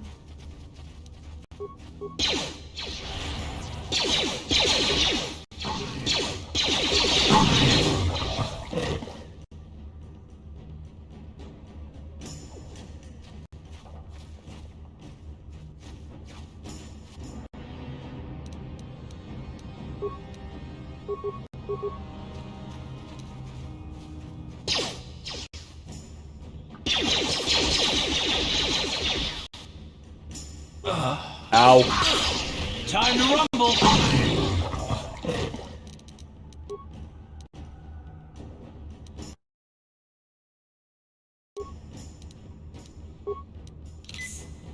What? I mean, the med pack heals him all the way. I just realized the med pack heals my main character all the way because I have basically no hit points. Which is not a good thing. Oh god. See, that's why I need to level up. So I can take more than one hit.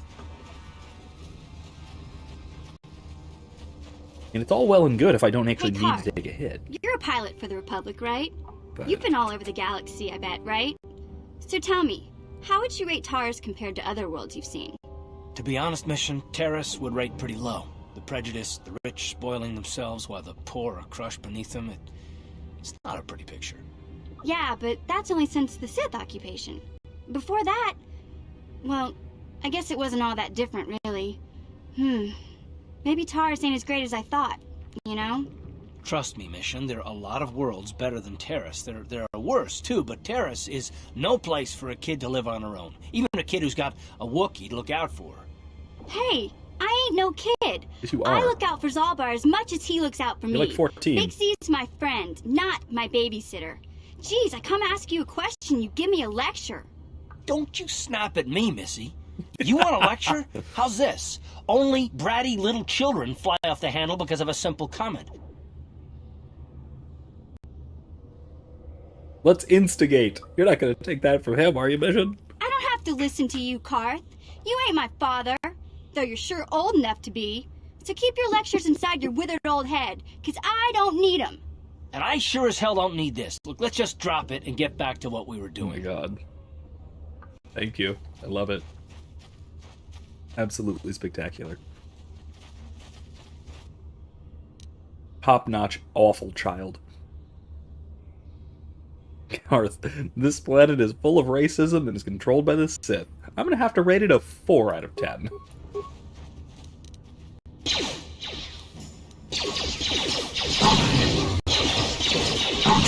How'd you like that?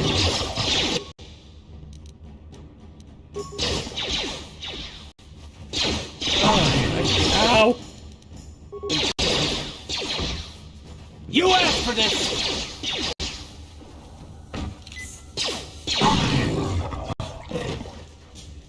Not dead. I'm very close.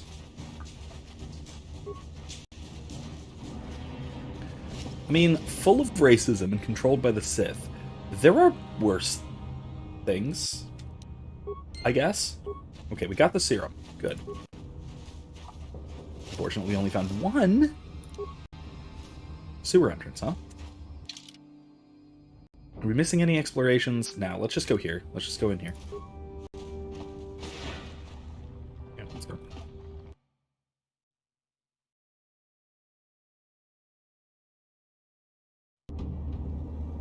Now, follow-up question. Are there or are there not Rakghouls in the sewer? Mission should know. Ah! Gamorreans. Ah! I've been struck. How'd you like that?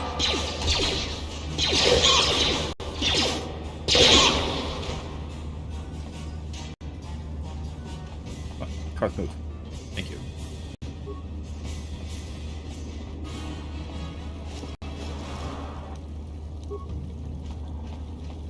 I mean, for every Coruscant, there is a something like Taris.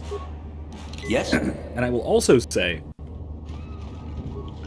in every game it's featured in, Taris has been not only a crap sack of a world, but has also been something of a graveyard of characters. It's also, so in here, I have to say, I have started Knights of the Old Republic several times and never had the drive to get off Taris. Now, that isn't to say I haven't finished the game, because I actually have. I've gotten through it. But there have been... Oh, there are Reckles. I don't wanna. How'd you like that? What's happening? I don't like this. Okay.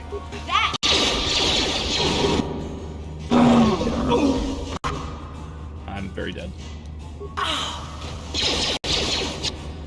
Okay, mission? Hide. Yeah.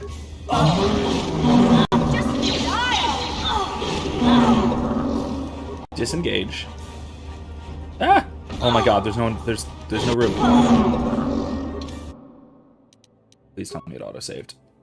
Where did it auto-save? Lower sewers. Okay. I keep forgetting I need to manually save every once in a while.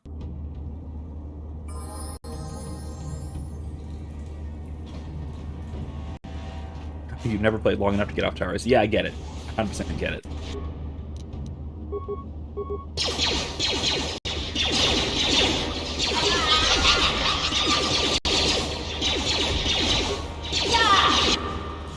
Really? Dead? You asked for this! Dead also. How'd you like that? I hate those.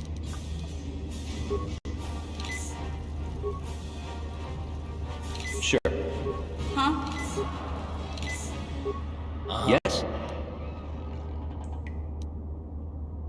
Huh? Sure. Anyway, I will say, like, I have to say, this applies to the MMO, ZOTOR, just as much as it does here. Taris is a planet that you visit at different times, depending on whether you're on the Republic side or the Imperial side. You visit it very early on the Republic side, and much later on the Imperial side. And I have had, what, probably three? I think at least three characters stall out, basically, when I got to Taris. Time to rumble! Damn it.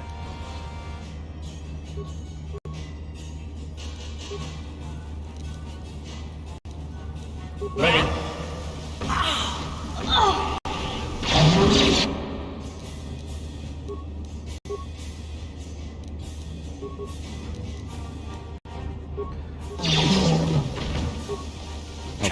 How'd you like that?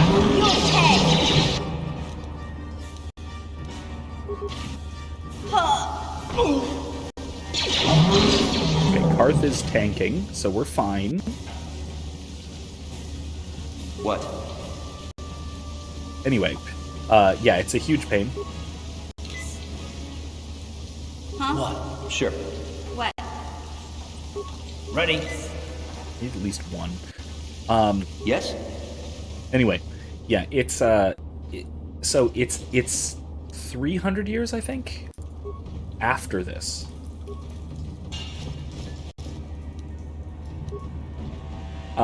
And because it's so long after this, a lot has changed, including a great deal of all the more horrifying death and destruction. Let's actually go back to the what's it called, the Undercity, because we need to deliver that the journal, the apprentice's journal. Forgot about that. Anyway, but yeah, it's awful. It's basically a hyper-irradiated swamp that's just absolutely filled with raccoons. Horrible. Yeah. The leveling exploit is the ultimate test of delayed gratification. Yeah, hell yes, it is. It really is. I don't know, though. Honestly, the downside to it, really, is that you get a lot fewer skill points. Taking Jedi levels. I need med packs.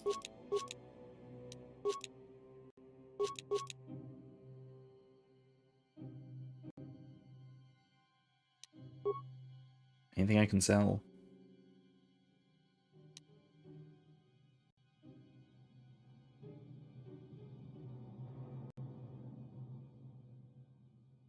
I can sell one of these, right? Yeah. Alright, that's fine. Anyway, I am a skill monkey by nature. And especially if I'm gonna go consular. I want to get my Jedi level. I want to get my Jedi class. That's going to be a lot fewer skill points. So I don't know. I'm honestly a little bit torn. I kind of want to keep going rogue a little bit. I don't know. I'm still thinking about it. We still got at least another Greetings once more, Upworlder. Do you bring news of my apprentice? Have you discovered her fate and proved yourself to be a true savior of my people? Your apprentice is dead. Have her journal. It is as I feared, then. She joins the list of those who have given their lives in the service of our cause. But though I am saddened by this news, there is yet hope. By finding my apprentice, you have proved yourself worthy, Upworlder. You are to be the beacon on our path to salvation. You will guide us to the promised land. I don't even know where the promised land is. You are marked, Upworlder. Even my dim old eyes can see the mantle of destiny that cloaks you. Perhaps old Rookhill knows you better than you know yourself. I am old. I have lived 100 years in the Undercity, cast down into the darkness.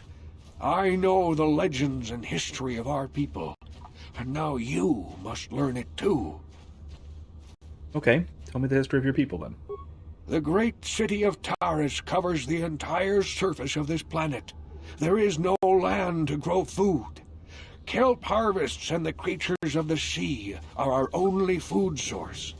A century ago, rising levels of toxic pollution poisoned the oceans, and famine swept the planet. The rich hoarded food for their own use, and the poor were left to starve and die. From what I've seen of Taris, it doesn't look like much has changed. Except for the upper city, people here are just as bad off as the poor in your little history. But the poor rose up against this tyranny, and civil war engulfed the planet. Millions died in the fighting, and huge sections of Taris were destroyed or abandoned. The rebellion was crushed in the end. Thousands were taken prisoner. The jails could not hold them all, and so the practice of banishing all prisoners to the Undercity was born. What does this have to do with me? Many brave men and women were banished here to the Undercity for their part in the rebellion. People like my father and grandfather were cast down, along with their families.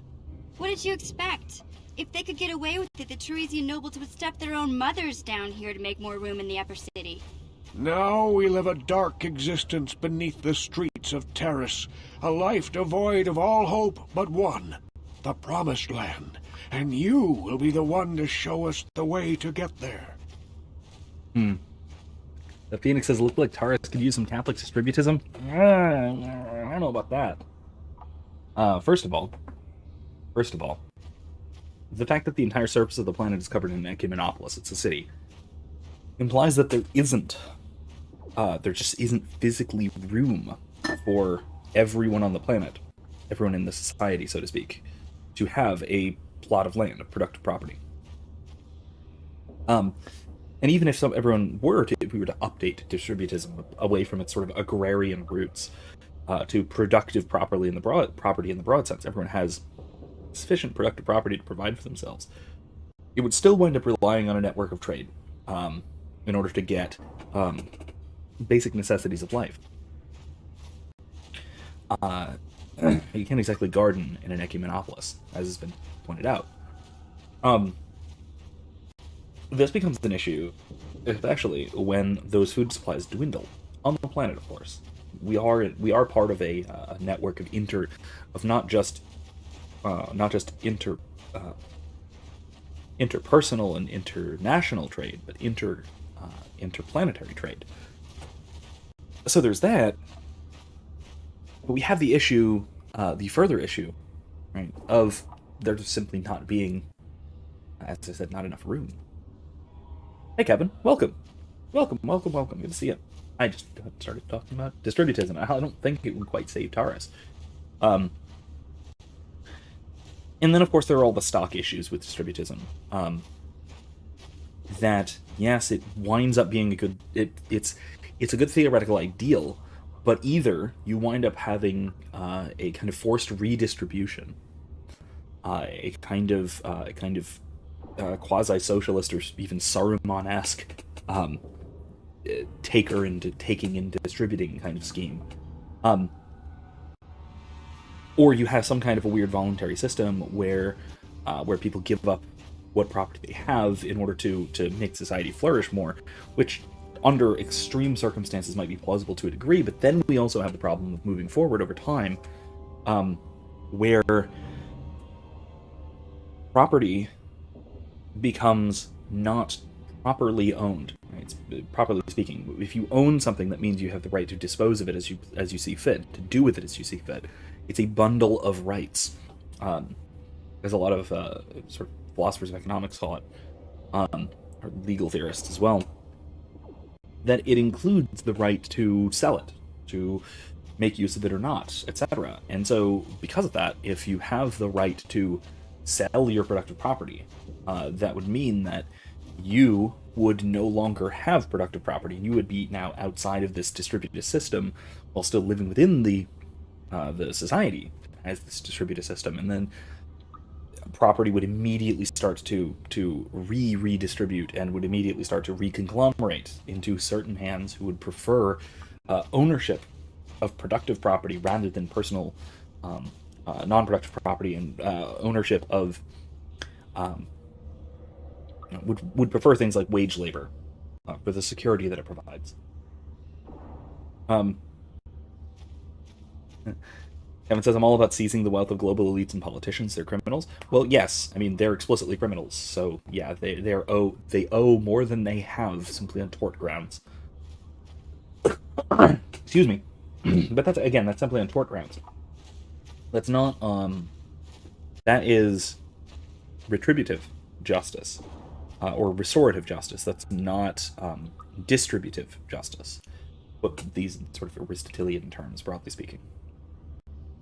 It's not the fact that they have more; it's the fact that they used unjust means to appropriate it, which would realistically be what would be called for to align a system like this in that way. And I think part of a solution to this would be something like strict liability, for example, because you can point to who is responsible in whole or in part for the poisoning of the oceans, right? The pollution of the seas that led to a dying off of aquaculture, let's say, broadly speaking. And of course, this can only be realistically accomplished with the privatization of those resources as well, privatization of seaborne resources. Bob Murphy has talked about this quite a bit. I think his book... Oh, has he written a book on this? I know he's talked about this. I think Walter Block has as well on privatization of water, or I think it's called Water Freedom. I'll write this down, and after the stream, I'll put a couple of things having to do with this in the description. Because it's an interesting solution to a common problem. We had this tragedy of the commons problem with respect to the oceans, with respect to the environment, because they're commonly owned. But you don't have this problem in privately owned areas because you can point to who is responsible for specific assignable harms done, and you can hold them legally responsible for a tort, right? And that can be basically you can hold people responsible for the cleanup efforts, and then providing for losses, which will then help those connected to that part of society recover, whether that's through interplanetary trade, or simply by recovering the environment, that sort of thing.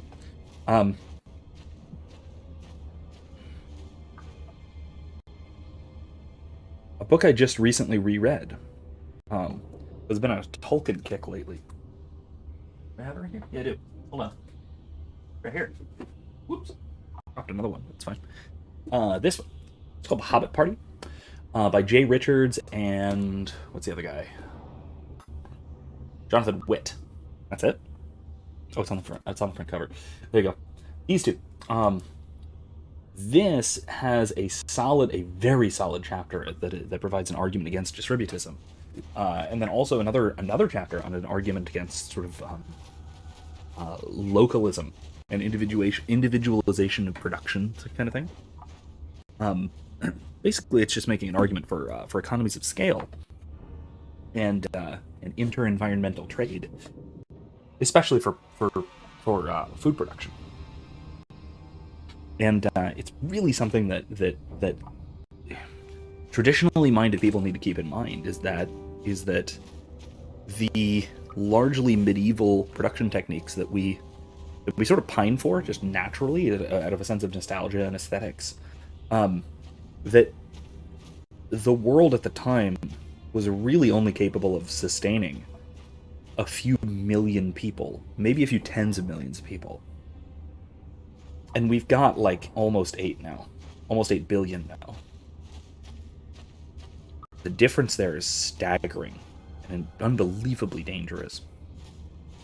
To try and use production methods that are capable of sustaining tens of millions of people for the needs of billions is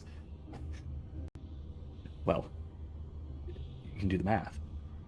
Phoenix says some kind of anarcho-distributism sort of works.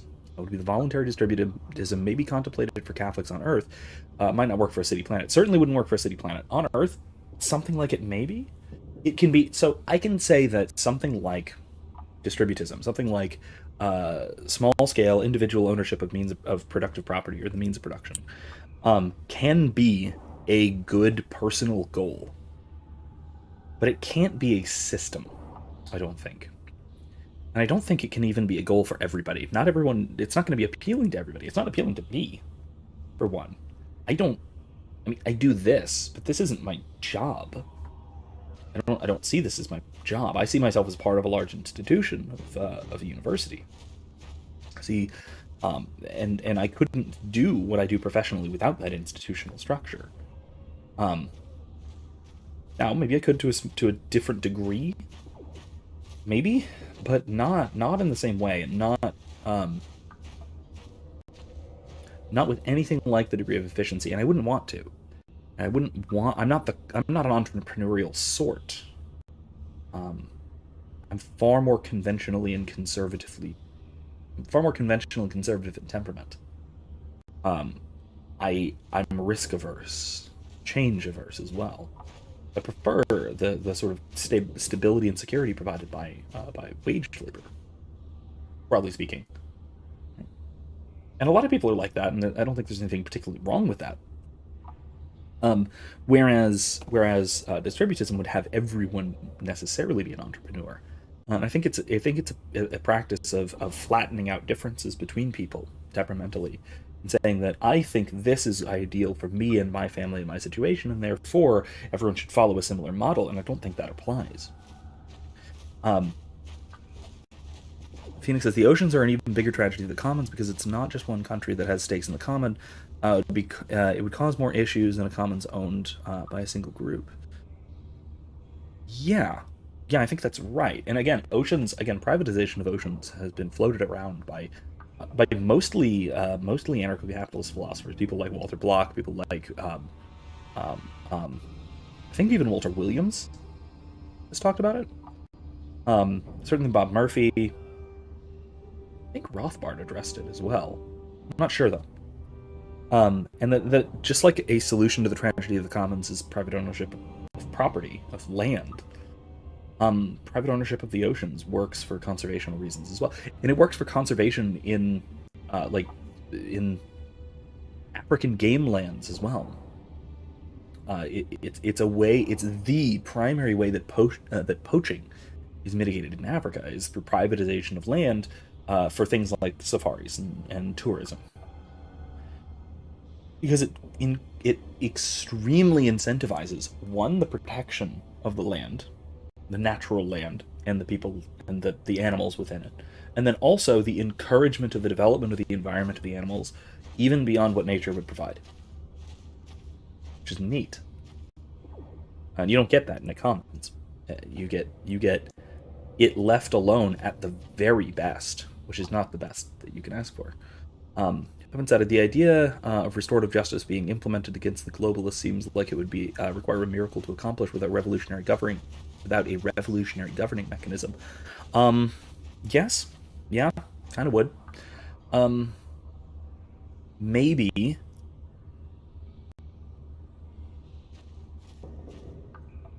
In some cases, I think restorative justice implemented against global elites, government officials, etc., kind of has to be carried out privately.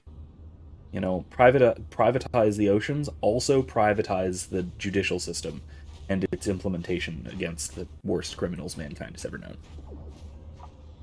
It kind of might have to be the only way it can get accomplished. I've talked about it in the context of warfare as well. This is slightly related. I've talked about in the context of warfare that there's this convention that doesn't actually come out of just war theory, by the way.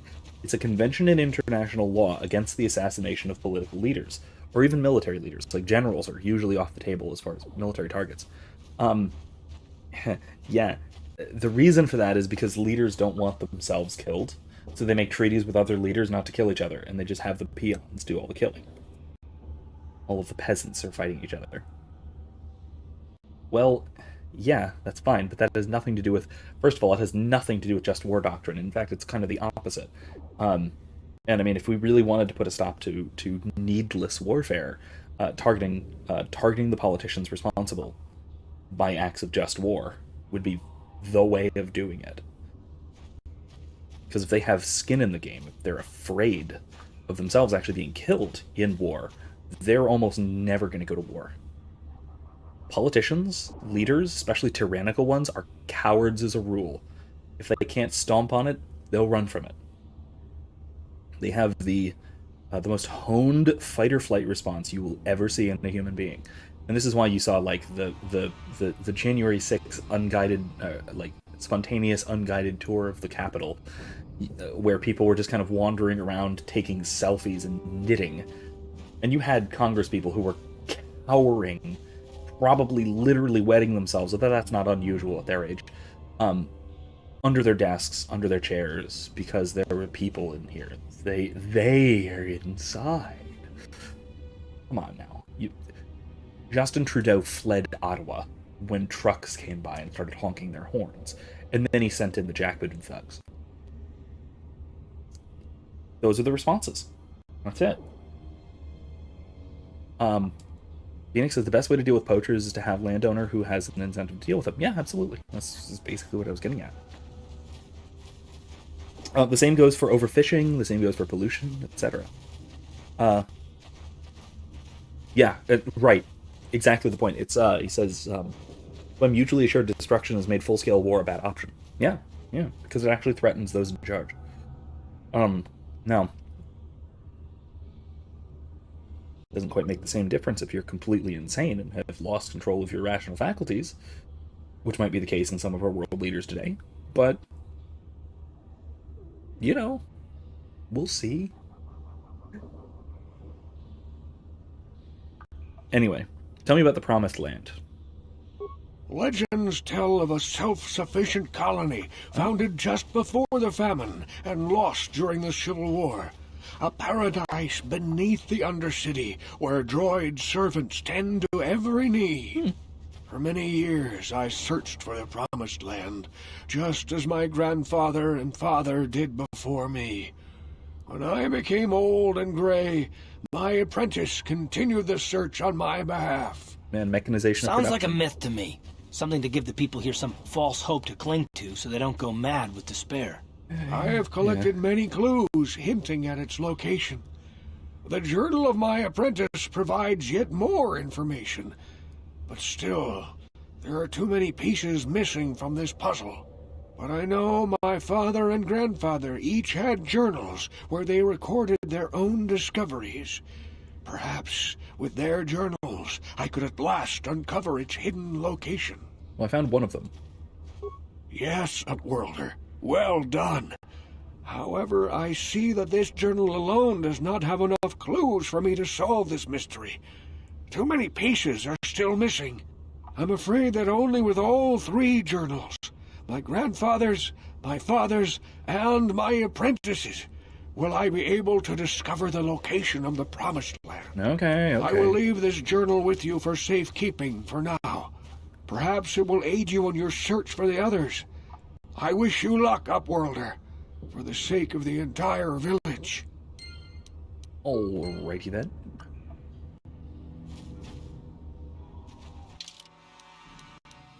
Can I go back to the hideout? Recover my health? Kinda need to.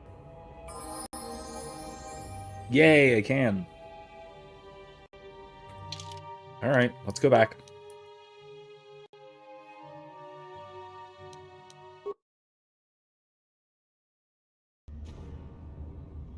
Kevin says, I'm not sure what to believe, but who among the world leaders has gone mad currently? There's too much muddying the situation. Yeah, I mean, I'm not... I'm not saying that anyone in particular has. I mean, probably Biden. Let's be honest. Probably Biden. He does not... He's definitely not all there. I saw you talking with Rukel. He told you his legends about the Promised Land, didn't he? He told you all about his missing apprentice and the other lost explorers, right? The others I'm not sure. Most people don't believe his stories. They figure he's nothing but an old cook. But I think there might be some truth in what he's saying. That is why I want to stop him. What?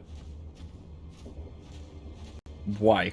Why would you stop him? Outcast, I've got things pretty good. The village relies on me to bring in food and supplies. I'm an important man.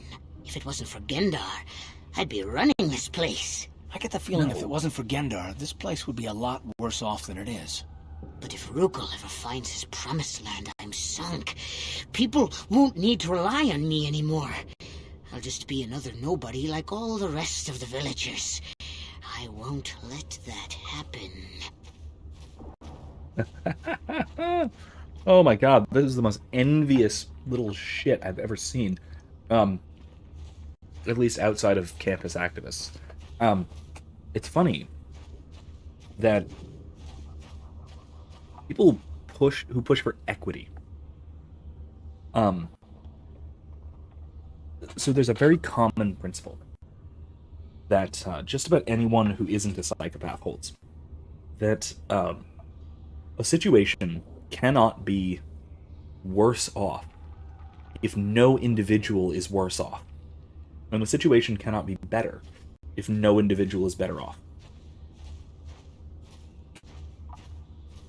The people who promote the principle of equity, as contrasted with equality, as in diversity, inclusion, and equity, reject this principle.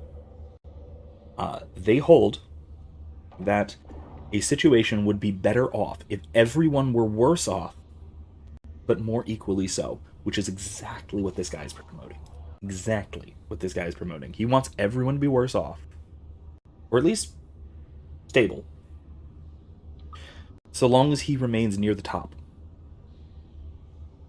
Now, even if everyone were better off, including him, but everyone were brought up to his level, he thinks that would be unacceptable. He does not want to accept that, which is, as Hayne is about to say, horrible. How can you be so self-centered? Don't judge me. I learned a long time ago that if I want to survive down here, I've got to look out for number one. The two explorers who went searching for the Promised Land might have found something.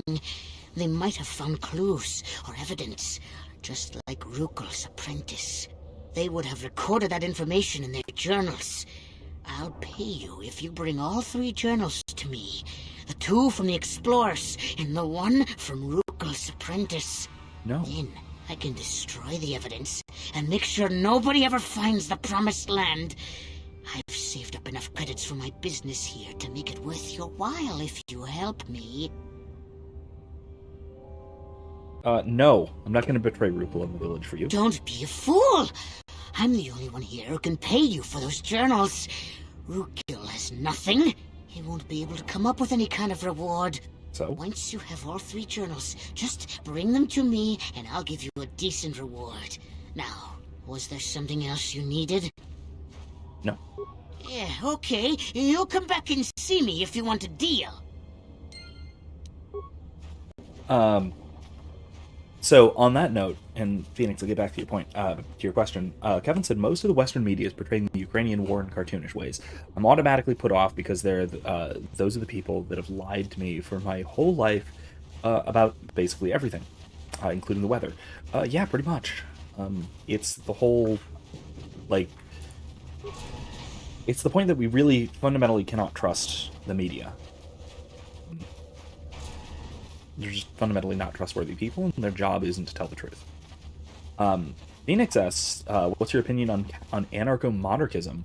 I am a pretty thoroughgoing anarcho-monarchist. I think that it's largely the correct view. I've written about it. I plan to probably write about it more at some point or another. Run away! Uh-oh. Okay, they're getting shot at. Let's shoot a bunch. How'd you like that? Just die already! Okay, Mission can level up if she survives this. Yeah.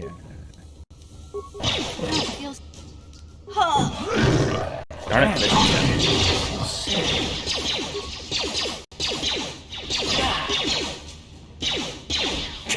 How'd you like that? Alright, we're good. We're good. Yeah, Anarcho-Monarchy Gang Unite. Yeah, it's kind of like... Huh? Yeah. What? Yeah? I have written about it. I'll put some stuff in the description.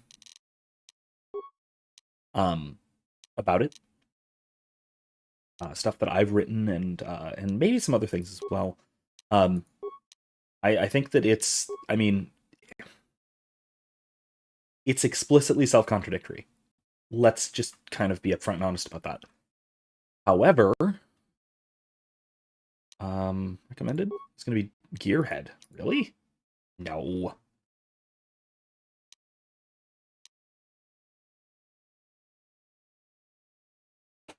Cybernetics? Should I do cybernetics, or should I do, let's do increased dueling. Yeah, let's do that. Kevin says, same, I like Monarchy already. Making it safer for liberty and just laws is awesomeness. Yeah. My main point about Anarcho-Monarchy and why I hold to it, the main reason I hold to it, is that it is the only way for a king to justly rule. The only way for a king to justly rule, effectively, in other words, is anarchistically, without the use of power, and only, what happened? Relying only on authority, rather than power. I've written an article about this difference between power and authority. It is in a journal published by my university. I'll see if I can find that. I have written, I think it's on my blog. If it's not, I'll put it there. But I've written specifically on anarcho-monarchism, sort of as a preparatory draft for something that I'm probably going to be writing later on, more extensively. Time to rumble!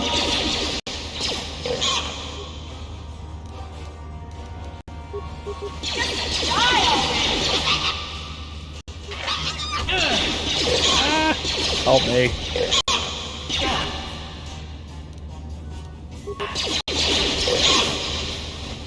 Got him. Anyway, but yeah, it's I would like to actually write a book on it, on the subject eventually. But that's way down the line. I have some stuff written for a dissertation chapter on the thing, which may wind up being published sort of separately as its own thing. What is that? What's that? Huh? Okay, mission. Let's do the thing.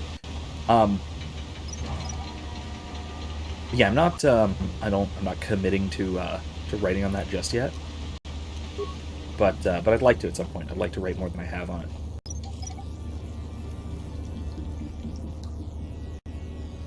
But I do think that, yeah, like I said, there are the benefits of monarchy that, you know, we're all quite aware of. Like, I mean, most modern people aren't, but those of us in this chat are fairly aware of the benefits of monarchy, the single ruler, the focus on the maintaining of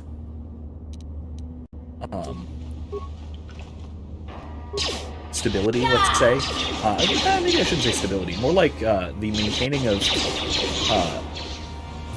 of the Commonwealth under the hands of a ruler and his progeny. Has the benefit, and this is from Hoppa primarily, Hans Hermann Hoppa, has the benefit of oracles. Has the benefit of incentivizing someone to actually care about rulership, rather than in the current situation we have rulers in republics and things who have no reason to maintain the Commonwealth and not to just extract what wealth they can. Oh, Karth is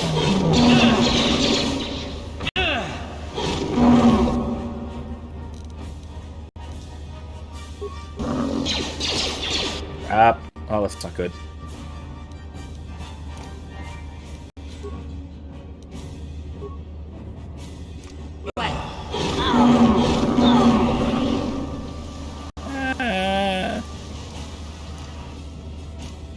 I can't do that.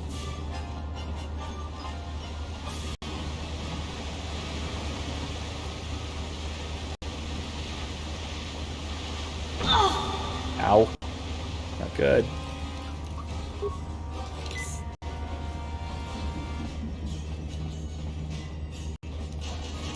No one's gonna see this mission. Ow! Really?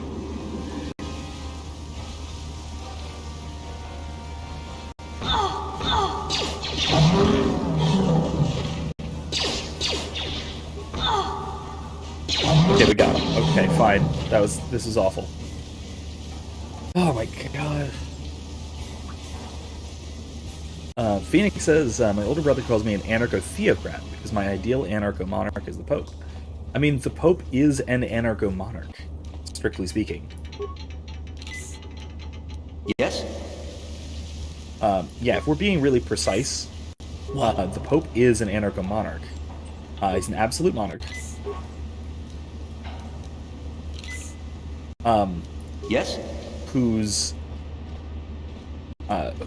Who has no, let's say, has no political power, has no ability to exert his will through anything other than convincing.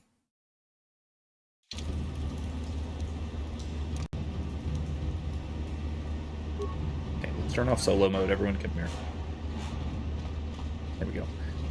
Kevin says that seems to hold for true for nationalistic governments. Generally, the leader has a vested interest in the success of the nation by elevating the population at large. You maybe, in theory, to a degree, But not to the same degree, because there is this, there's still a limited scope, or a limited time frame, let's say, of even nationalistic Republican rulers. They are not going to be in power indefinitely. I turn to hideout and come back. I can. Yay! Turns it back. I love this stupid exploit. I didn't know this existed. Oh my god! Alright, I'm gonna save. Anyway, so as I said, I can probably just open that force field, can't I? Maybe. Might need computer use. That energy shield leads to another section of the sewers. The entrance to the Vulcar base is somewhere past there. I've got the codes to lower the shield, but we have to rescue Zalbar from those Gamorrean slavers. Okay. Don't worry. We can come back after we find Big Z. Okay. That makes sense. Anyway, yeah, it's there isn't the same kind of incentive for maintaining a Commonwealth as there is for a monarch. A monarch has this incentive to make sure that their kingdom is continuously secure.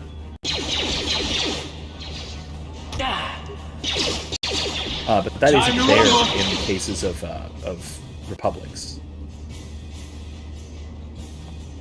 It's certainly not there in the same way, to the same degree.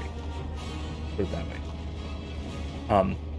Papa talks about this specifically in a, I guess you call it a book. It was a short book. What was it called? Something about from era. I think it's the decline of Western society from aristocracy to monarchy to democracy. I think that was it.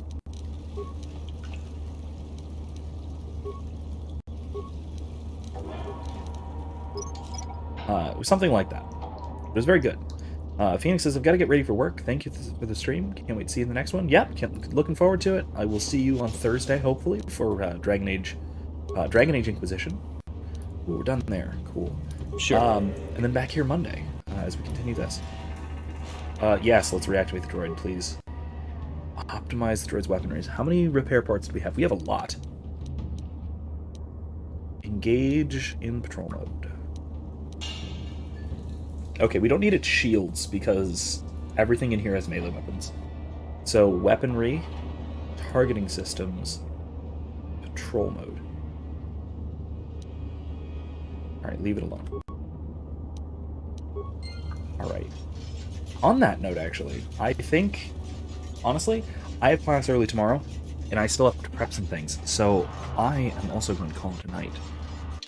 We're going to pick this up right here next time. There we go, as I said.